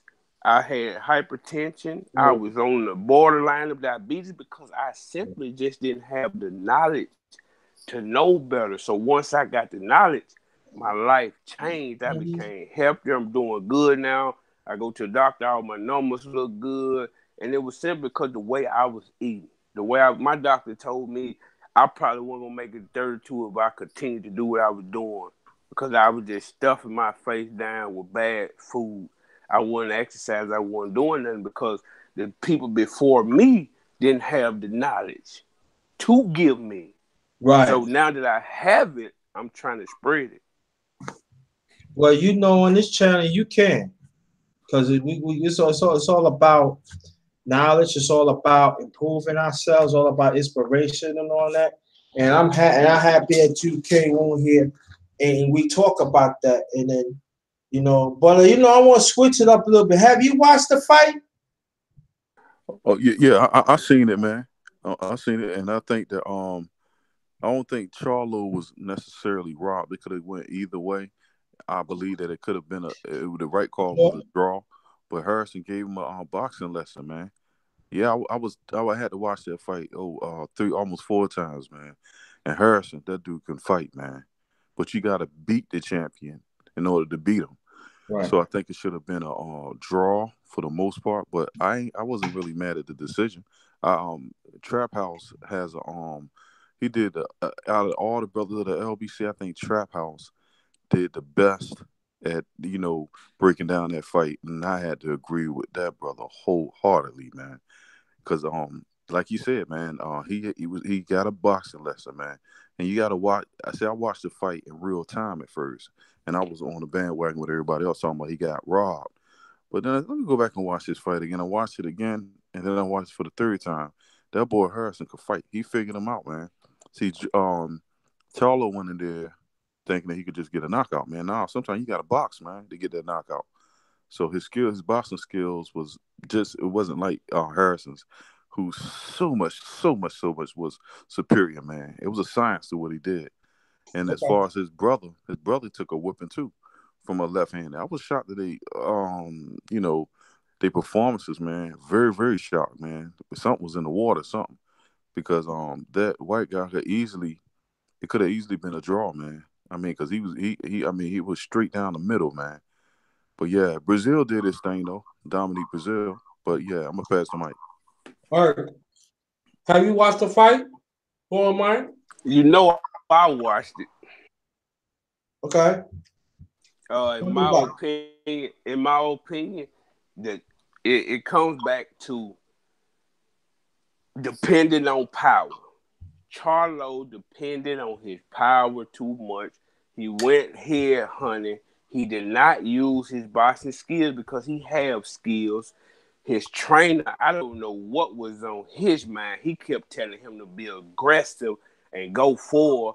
And the whole time, it made Charlo look sloppy. If you really, really, if you really slow the fight down and look at it, it made Charlo look so sloppy. It made Charlo look like an amateur in there with a pro. I mean, it made Harrison look so skillful because he was just so aggressive. He got caught several times. I mean, Harrison landed the cleaner shots. So, in my opinion, I can't be mad at the decision, but at the same time, I gotta agree with the brother. You gotta go in there and beat the champion to take his belt, But it's just another case of these guys depending too much on power instead of slowing down, going to the body, setting your shots up, and it just you can't go in there and just lunge off fight and miss and Right. miss and miss because it just make the fight look sloppy on your part and your end. And that's what happened to him. Yeah. Yeah. And JT, I just want to just interject right quick. When you watch that fight again, man, and the brother is absolutely correct, man, it was pure science. I didn't know Harrison. I really know that much about that guy, man. That guy's a boxer. But JT, go back and watch that on you, man. It was I already pure. did. I watched it. A matter of fact, I forgot Oh to my tell you. God, man, I it was watched. science. I watched it 3 times. And Okay, you okay. want to know why I feel about it? Mm-hmm. I'm gonna tell you what exactly I feel about. I'm along with your brother's saying, but it goes to show we talked about. Matter of fact, Swollen Mine, you talk about maybe you don't remember. Mm-hmm. In America, we do not have good trainers. We don't. Yeah, a lot of them. Yeah, you're right. We don't have fighters that go back and that's why we don't have a good Olympic boxing team. You got Mm-hmm. Roy Jones and Mayweather is going to take their talents and teach other fighters in other nations instead of straighten out. Instead of like we're gonna amateurs. I'm gonna get to the fight, but that is the problem.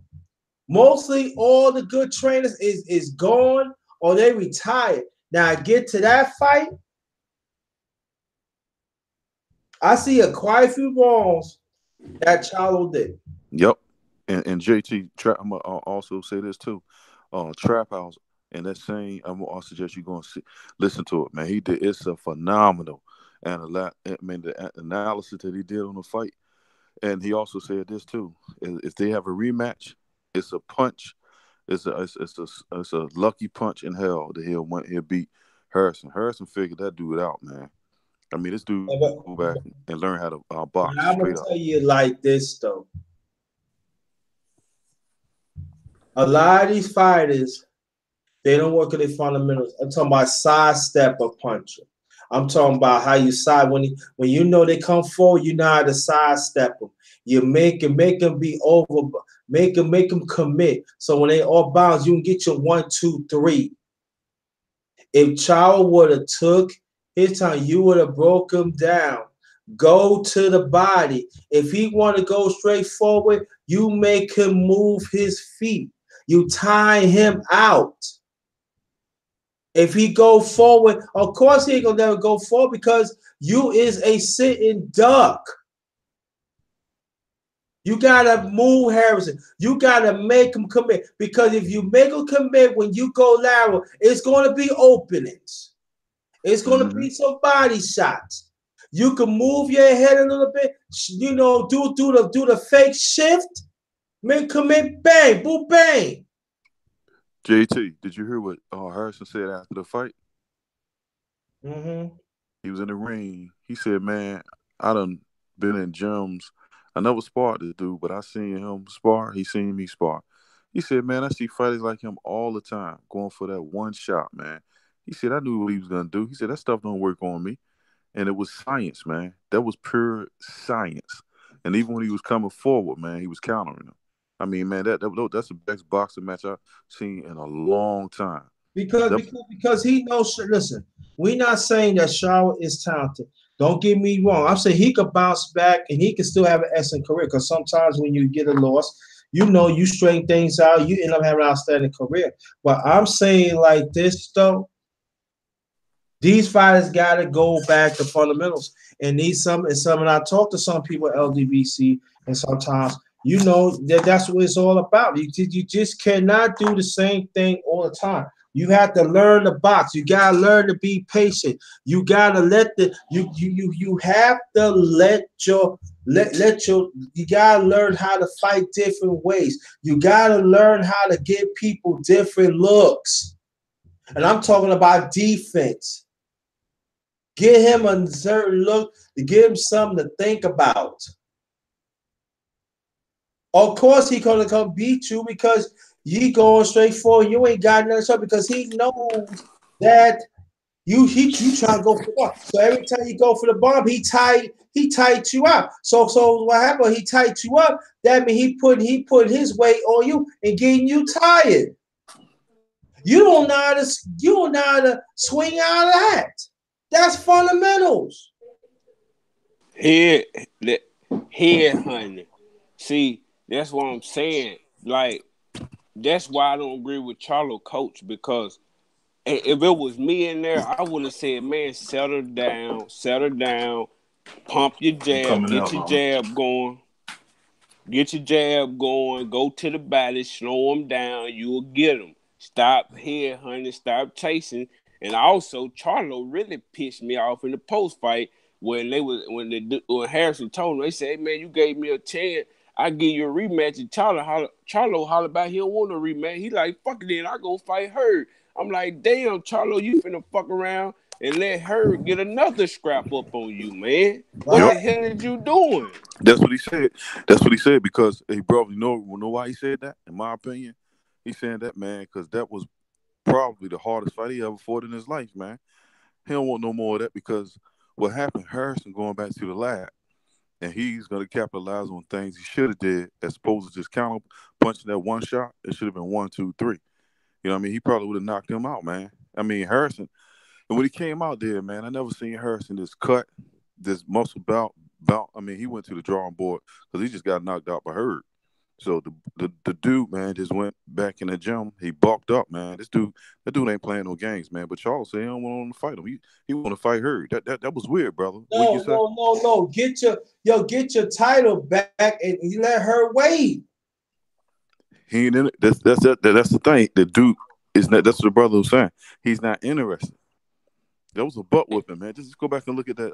Well, you have JT, but anybody out there in the chat, go and check that fight out with unbiased. But Look at it. I mean, he dumb if he think he gonna fight her without a scrap. Cause it's obvious her really don't want to fight Charlo. And this is a prime example why the best should be fighting the best so shit like this won't happen.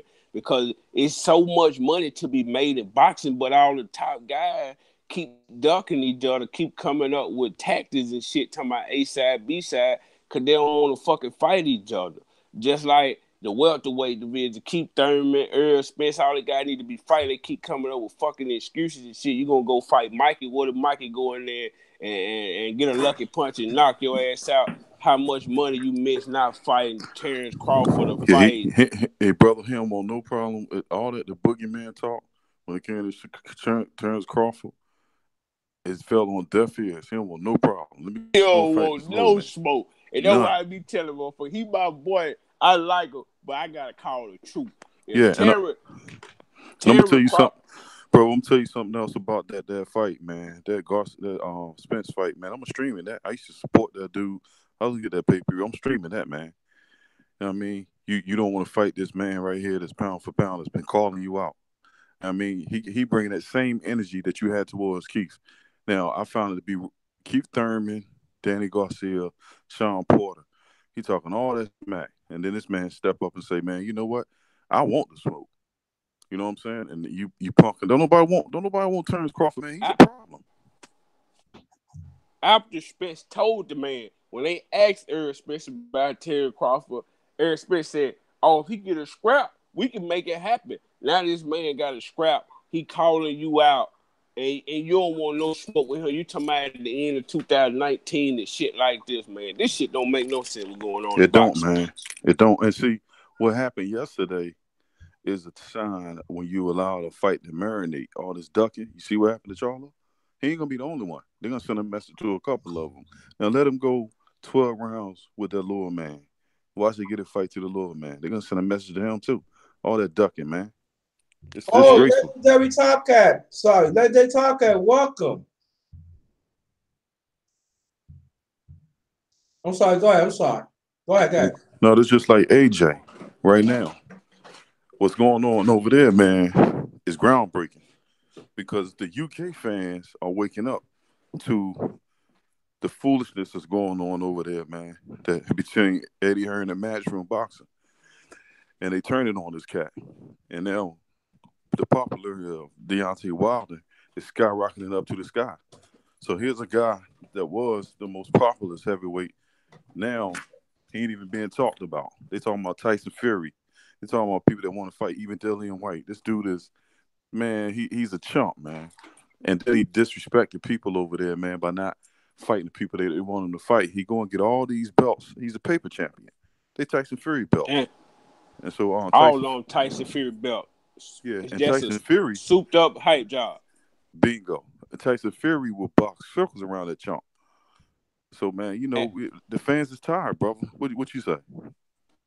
and I, to be honest with you, I hope Wilder go ahead rematch Fury, go on knock his ass out this time, and go fight Joshua. See, motherfuckers don't know boxing. Joshua is the easy fight for Deontay Wilder in the heavyweight division, man, because Joshua is a come forward fighter with no head movement.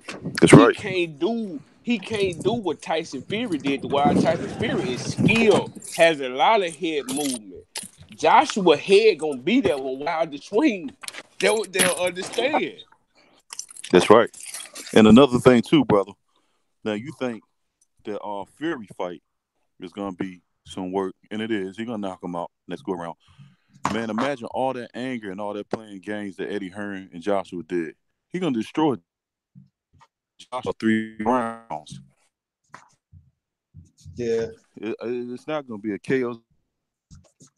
And then All gonna be laid out, man. but we better not forget about that. Joshua got the WBO belt, and then they say that after he bit the Russian guy, they said that he could wait up for TKO. almost 2 years to put up that belt. Yeah, that's how they do. That's how they work. But see, Eddie Hearn them, man, they're a bunch of sleeve bags, man. They come up with lies and shit. Like when they want to duck somebody, then they'll come up with a fake ass mandatory. Talking about, well, we can't fight Wilder because we got a damn mandatory when a unification bout trumps a mandatory. They think motherfuckers don't know boxing, man. Right. And the UK fans over there sitting over there, they were believing they shit for a long time. But when all this shit come out, how easy it was to make the Tyson Fury fight, they started to realize, like, damn, Eddie Hearn them were bullshit, and they really didn't want to make the fight. And Barry Hearn came out and said the $50 million was real. He said Wilder wasn't in their tier playing and all that. They just got exposed, man. But in to me, Deontay Wilder is the best heavyweight we have. Now he don't have the best skill, but he got some power. If he touch you, he can put you out at any point. He just got to settle down too and stop jumping around and stop trying to, go for the headshots and slow down. And another thing that fuck a lot of people up at these damn commentators with they damn scorecards, they be thinking that's the actual. That's how the judges seeing that shit. You know what I'm saying? It don't be that way. Just like they tried to say Tyson Fury went up 5 rounds to none, and I had Deontay Wilder winning the first 2 rounds, and Tyson Fury winning rounds 3, 4, and 5. But if you don't know boxing, if you can't judge for yourself, you're gonna look and say, well, how the fuck did Deontay Wilder draw with the man? You know what I'm saying? Absolutely. Eddie Hearn is a reptilian snake. I can't cuss, man. SOB, man. Because this dude, man, his events now, JT, Yeah. and I'm gonna show you how God works. The matchroom event, even at Dillian White versus Chisora, ain't even sell out, man. What they doing is they going and rent out these little smaller arenas. Same thing with Gerald Miller, Big Baby Miller, all the matchroom boxing people starting to boycott this chump. Now, what this chump don't understand, JT, is that there's a hidden hand that controls boxing. What I mean by that is this. Eddie Hearn made some promises that he can't back up. For instance, he done told the zone that he was gonna have Wilder and possibly sign him on the zone. It hasn't happened. So they sent Eddie Hearn a message, man. They told him that Chisora Dylan White fight that they was gonna host at Wembley. He said we ain't even gonna cover it. This chump at the last minute had to go crawling back to Showtime, who he criticized and said that the 50 million wasn't real. And so, they sent him a serious message. Eddie Hearn will be out of boxing in about another 2 more years. Anthony Joshua is not getting paid what he's reporting, man. They lying. So He ain't never showed nothing. He said on paper he ain't never showed no receipts for none of these numbers he was screwing out yeah, in the first place. yeah, And he's then he lying. gotta understand that shit not gonna fly over here in America. Right. You can't put all these bombs on the fucking card and think that shit gonna sell in America. It's so bad, brother, that AJ can't walk the streets of the UK. That's sad, man. You from there, you got to hire security. The people over there sick of it. When Wilder went over there, he had no security, man. He was like a rock star. So Eddie Hearn, they did it to themselves, man. I don't feel sorry for him.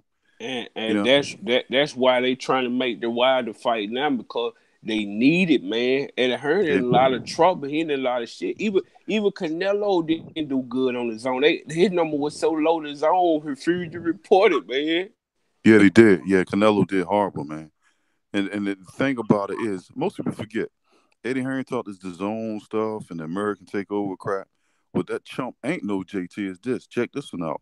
The Zone is an American-based Apple. I mean, it's an American-based app out of where? Manhattan, New York.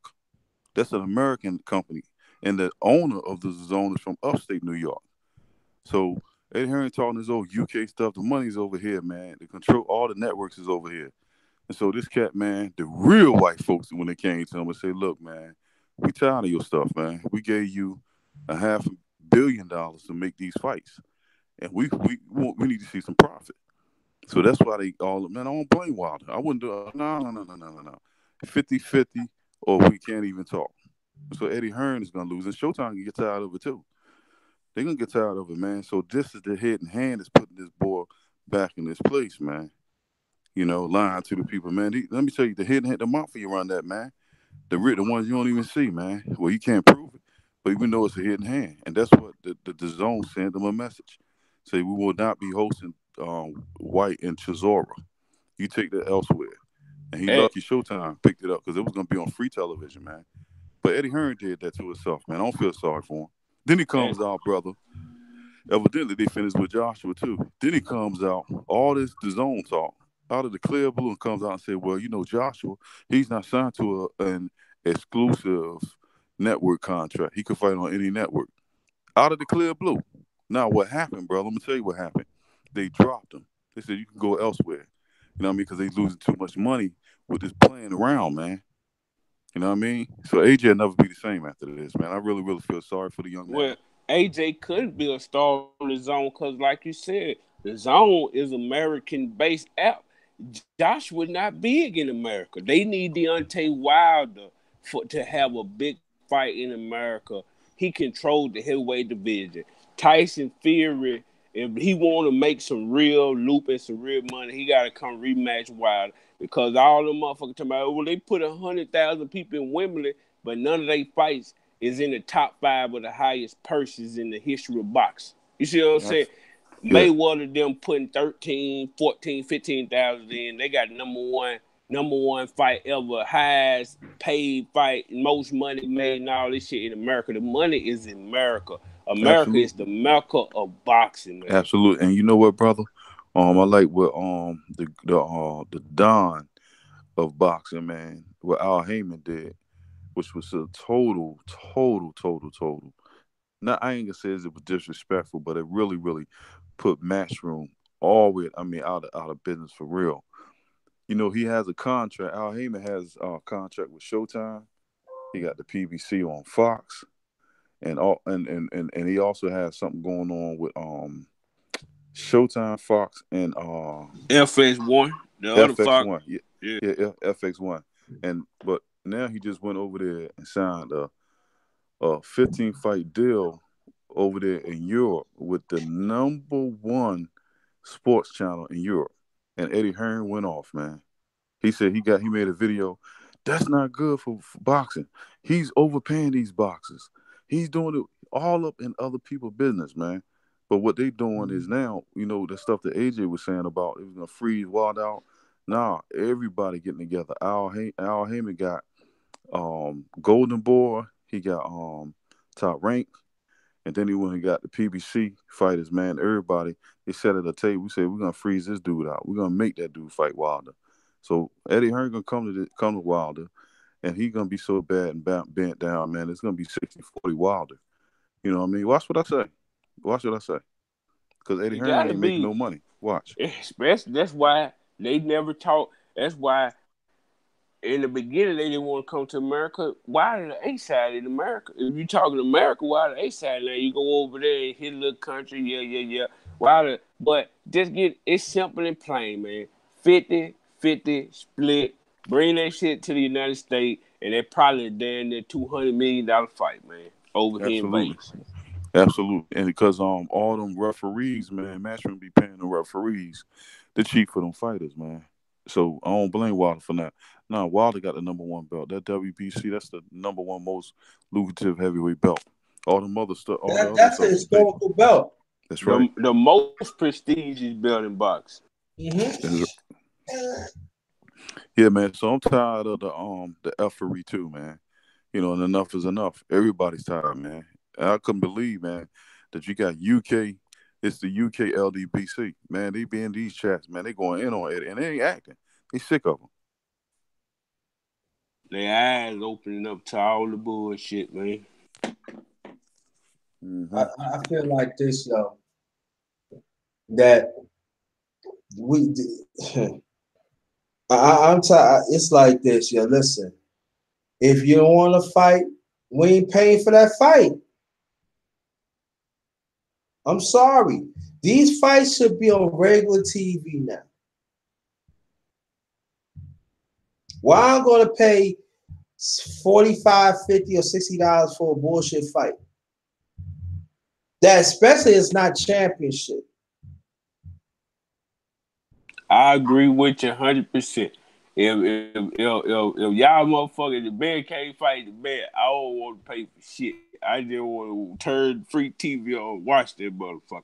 Now, if Joshua and Wilder, a mega fight like that, I pay to see a pay-per-view off some shit like that. I pay that 60. Yeah. Somebody this old bullshit like Earl Spence versus Mikey Garcia. Mikey coming up two that weight should classes. not. Let me tell you. Yeah, that should not be no pay-per-view fight. Hell no. Yeah, and any fool, male or female, that's going by that, you a sucker because that's unfair. You got a man that's your size. Really, you bigger than him too. That's pound for pound. He done cleaned up 130 and 130. 135 and 140. He comes up to 147. You got to be a man of your word. You tell him, man, go and get that belt. He go get the belt. Then he said, oh man, he ain't beat nobody. That was Jeff Horn. That's just a WBO belt. And this man trying to fight you. Keith Thurman ain't trying to fight you. Porter ain't trying to fight you. Sissy Garcia ain't trying to fight you. You know what I mean? None of them welterweights want no smoke from you. And this man won't smoke. And what you do, you punk out, man. No, I'm not patronizing that fight. Who talking about Malik? I'm talking about Crawford. Earl Spence. Oh, okay. Yeah, the boogeyman. Yeah, see, Crawford 147 already, and he a champion in your division. You talking about you want to be undisputed. To be undisputed, you got to get all 4 belts, dog. And why not? See, that's what I'm saying. Why these guys make big mistakes. Because if he go over there and he go whoop Terrence Crawford, who's pound for pound the best fighter, it goes back and forth between him and Lomachenko, but they the top 2 pound for pound fighters. If he go over there and whoop him and have 2 scraps, when he go fight Porter, he gonna be the A side. He gonna have everything up. That's all he told me. I want to be the A side. But if he let Porter go fight Thurman, and Thurman beat Porter and have 2 scraps, and he only got 1, then Thurman go automatically be the fucking A side. If Porter beat Thurman, then Porter go automatically be the A side because they got 2 scraps. Right, and go more to your point, Thurman should not be part of this picture anyway. Yeah, Thurman should be stripped, man, straight up. He should be stripped. I truly believe that if Thurman returns and look okay, I truly believe Porter will go fight Thurman before he go fight Spence. Oh, yeah. And I'm gonna CJ, tell you like this. I think Thurman and Porter was talking already. yeah, They were talking about after his tune up, him and Porter go ahead and have the rematch because the WBC wanted Thurman to have an opportunity to get his belt back. yeah, man. I mean, what that AJT man, a good brother. I just can't get off the topic. He's all right though, but man, that Spence fight is coming up, man. That's a disgrace. I can't believe the governing sanctioning bodies allow this, man. I mean, oh my goodness, man. The more I talk about it, the more pissed And off I brother, I get. don't mean to cut you off, but you know what's so crazy about this fight? When Mikey moved up to 140, he went back down to 135 because he said he didn't like having all that weight on him. He didn't look good at 140. Now Yep. you asking him to go to 147 and fight the 17 so-called pounds. boogeyman. Yes, 17 pounds more. And that's a lot. Man, I just don't. I don't like this, No, man. Malik, trust me. I agree on you that way. But this is how I feel about Crawford. Now, Crawford, if you say that you could beat Spence, you should have turned on that fight. And he said, listen, let's get it on. So to me, it's both of them. I'm Yeah, sorry. but turn down what fight? Crawford ain't fighting nobody. He want to fight Spence now. Spence, you mean Spence need to turn down and fight? Crawford too busy out here calling everybody out. Don't Yeah, nobody want no smoke. nobody. All right, I understand, but I'm just gonna stick with what I'm saying. This, both of y'all stop fucking talking and let's fight. I don't give a fuck about Thurman. I don't give a fuck about Kango Kid. I don't give a fuck about none of them. Fuck that. That's the fight.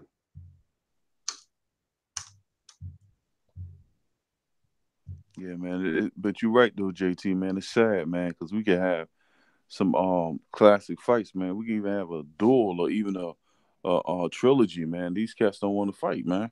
Right. Well, It's a shame. I'm saying it's Spence for him. Spence Crawford with a fight right now, right? Right. That means Thurman and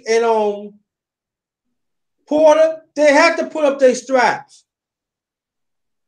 But they're not making it happen.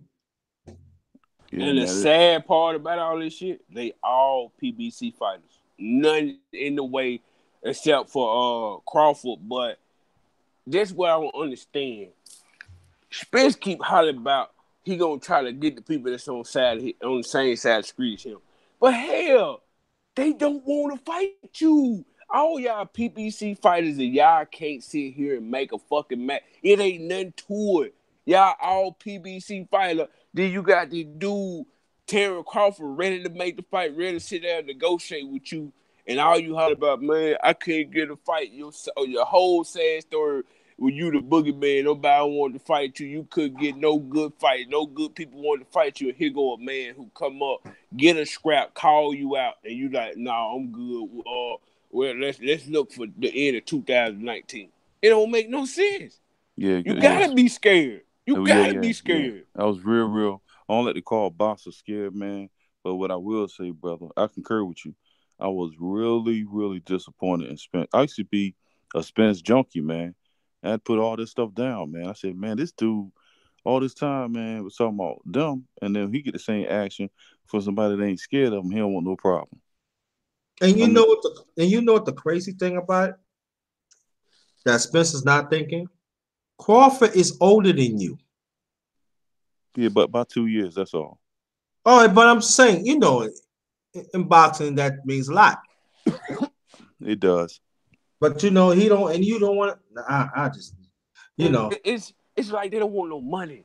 Like Holyfield versus Leonard Lewis, all these big ass fight make you money, man. At the end of the day, if you go in that motherfucker, you lose to Terry Crawford, you have another match, you beat him, that shit can turn into a trilogy. Do you know how big that fight is in fucking America? If you go ahead and line up and fight all the top welterweight, when you get done fighting them, You can run out to the goddamn sunset. You're gonna be rich as a motherfucker. Mm-hmm. There's no more rivalries. See, back then was rivalries. You know what I'm saying? Mm-hmm. No, you're right. I know exactly what you're saying, JT. There's no more. They don't want to do that. You see, this was I was saying this in the LDBC, and some people they don't want to listen to it. See, they want that. They want that Merriweather. They want that Merriweather purse, but they don't want the work to go with it. Yeah, Mayweather did a whole lot of work to get there. You know what I think need to happen, JT? And good brother, the Yeah. government need to move into these sanction bodies, man, and start order these fights. Or I agree. and, I agree. This boxing is the only sport where the best don't face the best. yeah, they need to move in, good brother, and they need to not only that, then and what's gonna happen is they're about to start it up too. What's gonna happen is once they move in, take it over, and start ordering these fights.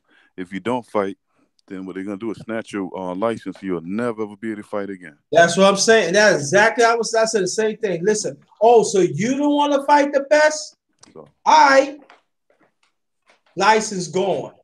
What about the belt? Taking the belt too. So what's going to be? yep. And y'all can go online and Google it, but that's a new proposal, man, because they gotta fix it, man. There's too much stuff cronyism going on, man.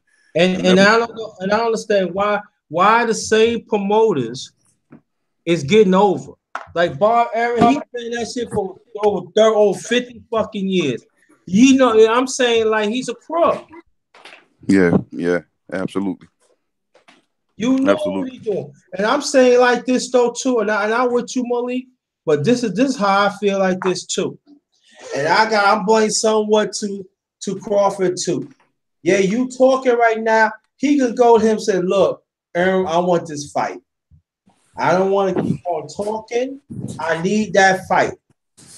Because really what he just talking. So you just making it easy for Spence too. I No, want that fight. If I well, it's video out there. Spence is right there, and I know the brother done seen it because he's very quick. I could tell. Spence and him, they met. Spence went to Oklahoma to see a fight, and he knew Terrence Crawford was gonna be there. And Terrence Crawford had Bob Aaron right there. And he told Bob Aaron in front of Spence to say, man, I want this fight next. The only thing that's holding this fight up, man, is the PBC, man, and Spence, man. You know, man, beating up on these easy guys and stopping these guys in the first round that can't fight, it's gonna catch up with Earl Spence real soon, man. Because you're gonna get up in there with a monster, somebody that ain't scared of that boogeyman stuff, man. And I don't want And it to happen. And and boom. when that happened out, I don't know if you know, but like Eric Spin was like, damn, this man ain't scared of me. And I mean, Bud ran up on that motherfucker like he wasn't nobody. Called him fat, grabbed his stomach, said, Yeah. you Yeah, he went. fat, man. Yeah, He he went. told, Yeah, he said, Cole, he said, yeah, try that body stuff on me. He that's said, right. look, do. I want you to do that. That's I right. was And like, yeah, he started shadow boxing too, man. You know what I mean? He started shot, man. And I looked at that video, man. I didn't like Earl Spence demeanor, and then I looked at Terrence Crawford, man. I said, this guy really isn't scared, man. he real, bro. I watched this video. I was like Bud want to fight legitimate. You can just tell by his body language he wasn't scared. He not afraid of Spence at all. He truly believes in himself. And I tell anybody, if Aaron believe in the fighter like he believe in Loma and he believe in Crawford, he will make the fight happen, man. If he believe in that fighter. Yeah, but Aaron, he really believes in that, man. He really, no, he do. Like I said, Aaron, he been trying to contact Al Heyman, and I ain't gonna lie, man. The PBC and Al Heyman, they on something else, man. Because from what I'm hearing, they don't want Aaron to eat. So this all PPC, man. And see, this stuff that just happened to Charlo, it's gonna happen to some more PPC fighters, man. And it need to happen because, once them belts gone to other, promotional companies, man, it can really shake up what they got planned, man. Because that stuff wasn't supposed to happen on Saturday. But that's what happened when you allow these fights to marinate, man. These B level fighters coming in, hey man, they're a problem. You going in there thinking that you automatically gonna beat him and knock him out, and look what happened.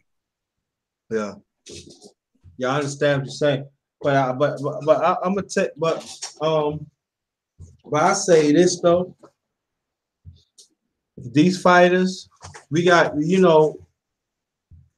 boxers, we gotta hold them motherfuckers accountable, man. And even Triple G and Canelo, you can't leave them out. Y'all don't want to fight nobody. Your mother. Triple G gave up a scrap because he didn't want to fight Derevchenko, and Danny Jacob went in there. Then they got him out of there. Triple G would have killed that motherfucker. He wasn't even as good as advertised. He just lost a fucking belt because I ain't gonna say afraid. He just didn't want to fight the motherfucker. You know what I'm saying? And if Danny Jacobs go in there and do the dude like that, I'm telling you, Triple G would have sparked that motherfucker up out of there. Just didn't want to fight. Gave up a scrap, man. Gave up a scrap. He gave up a scrap. Chasing Canelo. Don't make no sense, man. And look what happened. Canelo beating him. So you think about, is it worth giving up a strap for a loss? and you know, they've been ducking. They ducked Charlo. They've been ducking the big Charlo. You know,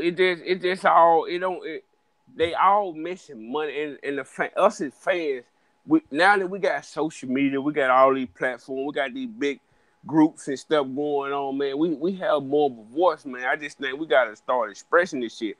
Just like Danny Jacob last fight. Some bitch ain't do number 500,000. You know, the boxing fans showing, we just gotta pay attention like the zone, that zone shit. Motherfucker fans ain't flopping to that shit, man. You can't come over here in America and go get these B and C level fighters and talking about paying $10 a month and come watch this shit, man. We not going for this shit over here, man. It's time out for all the bullshit. I'm with the brother. I'm finna start screaming shit. I ain't paying for shit till these motherfuckers get up out their ass and fight. I mean, you're a boxer. This is what you do every day. You don't fucking work. Every day you get to go train. You got people who come in and cook your meal. You got the fucking world to do what the fuck you need to do to be a boxer. But it's that Mayweather effect. Everybody want to be undefeated. They don't want to lose their oath. When them old guys set for life because they fought each other. The best fought the best, man. Muhammad Ali got in that motherfucker with George Foreman. Nobody gave him a chance. But he believed in himself. It's like these boxers don't believe in themselves no more. His team told him, you don't need to fight George Foreman. He said, no, fuck that. He believed in himself. Deontay Wilder team told him, don't fight Luis Ortiz. You got nothing to gain from him. He said, no, I want to fight him to show the world because he believed in himself. And it's like these boxers just don't have no self-belief. No, they don't. And you know what? And it goes more to that point. I said an hour ago, and I have to say this. They do not have the right training. They do not work on their fundamentals inside time. They don't think. They don't think when they fight. They don't know how to play up their own emotions, of the other fighters' emotions. They don't know how to switch up. They don't know how to throw a certain punch every power. They don't know how to throw a 3/4 punch. They don't know how to angle, make a person miss and go to the body, head. They don't know how to work on different mixed combinations. They don't know how to do none of that. These trainers just get rich, man. They just get paid to be over there, man. I have to say this, man. I think the trainers around the world, they better than our trainers. Maybe they don't have the best fighters that we do. That's true, but they don't, man. We don't. Man. I'm telling you, I'm getting very, very disappointed, man. I don't like how this going on, man. We don't want to fight the damn best. We figured that most fighters in here, they figure that, oh yeah, we entitled. You ain't entitled to shit. You ain't did nothing. You fight, you fight canned goods. And they favorite excuse here. Boxing is a business. Well, hell, and shit, I ain't the smartest man in the world, motherfucker. But I'm pretty sure You can make more money fighting fucking Terrence Crawford than you can fucking Mikey Garcia or Sean Porter fighting these nobody motherfuckers. But that shit make business sense. But when it comes to fight Errol Spence, it don't make business sense to fight Errol Spence. When that's a fucking huge fight. Keith Thurman can go fight everybody else, but it don't make business sense when it comes to fucking fight Errol Spence. Like, all this shit don't make no fucking sense when you just sit and listen to the shit that come out of these fucking boxers' mouth, man. You telling me going to fight on Fox for free make more business sense than go fight in the top welterweight on pay-per-view? And they expect us to suck this bullshit up, man. And then there's a possible you get a rematch that had much more money. 2 times, 3 times as much money. Yeah. I'm just saying. And I used to like PBC fight, but I'm just saying, y'all gotta step up. I'm tired. I'm saying, like, y'all need some training, man. Y'all need to work on your fundamentals, man. I'm tired of seeing this garbage. It really is. But underrated. Yes. I'm finna get ready to get out of here, bro. I appreciate all the love y'all always showed me, putting me on. Thank you for everything. You know I'm always support you, brother. We gotta support each other, man. I'm finna sign out. I'm saying, appreciate you. Yeah, I'm sorry. Besides Malik, I appreciate that. Let me know talk about boxing because I know things about boxing. Some people don't. That's another story. But I appreciate that. Appreciate both of y'all, brothers. I'm subscribed to both of y'all, so I'm always support you. Anything you drop, I'ma like it. You already know that, dog. Yo, so be expected, like in the near future, we talk about boxing and other things. I want you to get on the panel, man, so we can get this thing going. Cause I'm gonna start off some things, man. For sure, I'm here, brother. Likewise. I got you. All right, you have a good night. Oh, whoa. Last remarks and tell me about your channel.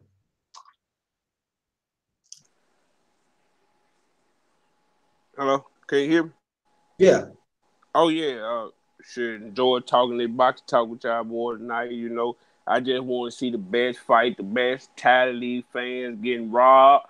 I'm tired of seeing this poor training. I want to see these fighters step up, believe in themselves, care about the fans that putting food in their mouth, the people who paying to go through these live gates, the people who paying cable bills to watch them. It's time that the best fight the best. You can find me on YouTube, Swole Minded TV, Instagram, Swole Minded. I'm on 2 platforms I'm on. Appreciate it, brother. Appreciate you, man. Appreciate you. Malik, last remarks and tell us more about the channel and what things you into. Okay. First of all, I want to just thank JT for allowing me on this platform. Again, I'm an independent filmmaker. I'm also uh individual. I don't really like to talk about it, but I do a whole lot of giving. You know what I mean, and helping my community. So if it's me personally, JT, if I don't have nothing positive to say, then I won't say nothing at all. But I definitely believe in community service to the fullest up in Philadelphia and around. And so that's just basically I'm gonna be starting my personal channel real soon. But before I do that, I'm gonna be working in conjunction with Sunny Boxing Talk. So y'all go and Sunny Boxing Talk. You can subscribe to my channel now. There's no content on it as of yet, but it's coming. But that's why I'm started off really, really, really soon. We got some good things coming. Just basically, I just like to be and enjoy being a co-host on the Underrated Darkness with our Sheep Stay Sleep and our Gab Talk, and even sometimes Sunny, and Captain. So this is the place to be. This is where all the brothers collaborate and migrate and come together as one. And I just want everybody before they go to bed, try not to go to bed angry.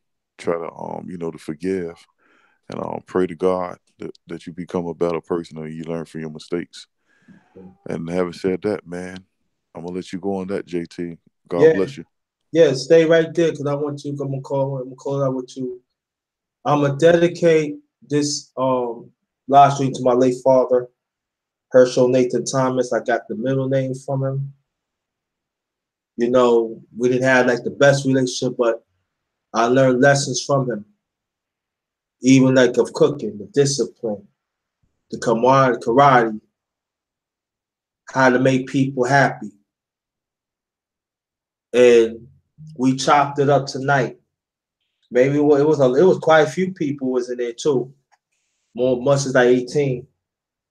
But we talk about food. We talking about health. And we talk about the boxing and the discipline. And that's what my channel is all about. Always involving, always encouraging, always make sure that we spiritual uplifted and wherever we put in our body, and especially us as people as melanin, let's treat our body as a temple, not just sometime, but all the time, 24/7. And let's seek out the information more to be more mentally strong minded, more I mean, no, I'm sorry, spiritually strong minded and mentally strong minded. We'll go with the emotion. Let's learn to work together, like Malik was saying, and Sunny Boxing Talk. She Stays Sleep. Gab Talk Media. Cat PY2. Jaquel. And others. And the Queens. Just like we had the Queen in here. You know, Char Willie. You know, thanks for coming through. And let's understand that the year is about to be gone. But us as a people, we still got a whole lot of work to do. And we still got to throw out those frauds. And we still got to throw out the ones that is tearing down the black man and tearing down the black woman. Like I always say, if anybody do any righteousness and they got to do with a black man or black woman, I will call them out. Because we got to get these people out of here. Those are rotten seeds in our community. We got to have seeds that grow of consciousness. We have to learn to fight for each other. Let's stop being in the ground of the bottom of the pole. Let's learn to rise up from this pole and learn to fight for our rights so we can have what we want, so we could leave from this oppressed system. That's what I'm fighting for. Everything else doesn't mean nothing to me. Malik, if you anything you want to say more, feel free, brother. Yeah, well, brother, I just want everybody that's listening, man, to hopefully that we didn't say anything that rubbed you the wrong way, because if we did, we really didn't mean no harm. But it's about learning. It's about being the best person that you can be, male or female. So nobody is immune to constructive criticism, should I say? You know what I mean? We should be all open to learn something new. So having said that, man, that's it for me. And hopefully you come on tomorrow, JT. I am. And I'm glad that you're back. Yeah, I'm trying to I'm gonna stay up a little late tonight. Early in the morning, because I'm about to finish cutting up I should have been cut the young, but I enjoyed this conversation. It's fine. And then I'm gonna start doing the mac and cheese. I'm not putting it in the oven. I'm just gonna make it, and then I'm just gonna put it in the refrigerator. And then I'm gonna go get me some sleep a few hours. Then I'm gonna start on the turkey. So Okay. I said about within 2 hours of the turkey's cooking, most likely that I'm gonna get on the live. So be expected. This live gonna be kind of long tomorrow today, because I want people to we gonna chop it up. I'm gonna show you the food and we gonna talk. No So doubt. you feel lonely, I let people right outside. You feel lonely, don't worry about the doctors who come. Got you. I'm gonna open up the panel tomorrow today, and we gonna chop it up, y'all. So be expected that the doctors is gonna come. I'm gonna come back, so that's what I'm gonna do. Matter of fact, I'm gonna be doing cooking when I'm on live. So That's what's up. You so cooking so it? You but cooking so any stuffing? huh? You cooking any stuffing? Stove stop. No, stuffing. No, JT, like stuffing it behind in the turkey. You know Nah, the I ain't stuff. doing that. Nah, Okay. I ain't doing that. I ain't feeling that. But I'm gonna do some stove stop and make sure to do some cranberry sauce and what I'm gonna do, we're gonna chop it up, y'all. So the ones who listen outside or two views, whatever, just I'm coming. Just I know I gotta give me a little rest, but I'm kind of excited though. This is my first dinner I'm gonna be making. First I'm making on the holidays. This is the very first time that I'm doing it. So I'm doing this precise. I'm doing it for the family. So like I said, the ones who lonely, don't have nobody, can come to the darkness, I could do the best I can to make you happy, and we're gonna drink and fellowship, and we're gonna talk. So I'm saying this live is gonna be kind of long tomorrow, so let's do it. Let's do it. All right, JT. I'll see you tomorrow. All right, go on this one. I'll be back. Thanks for coming. Get host.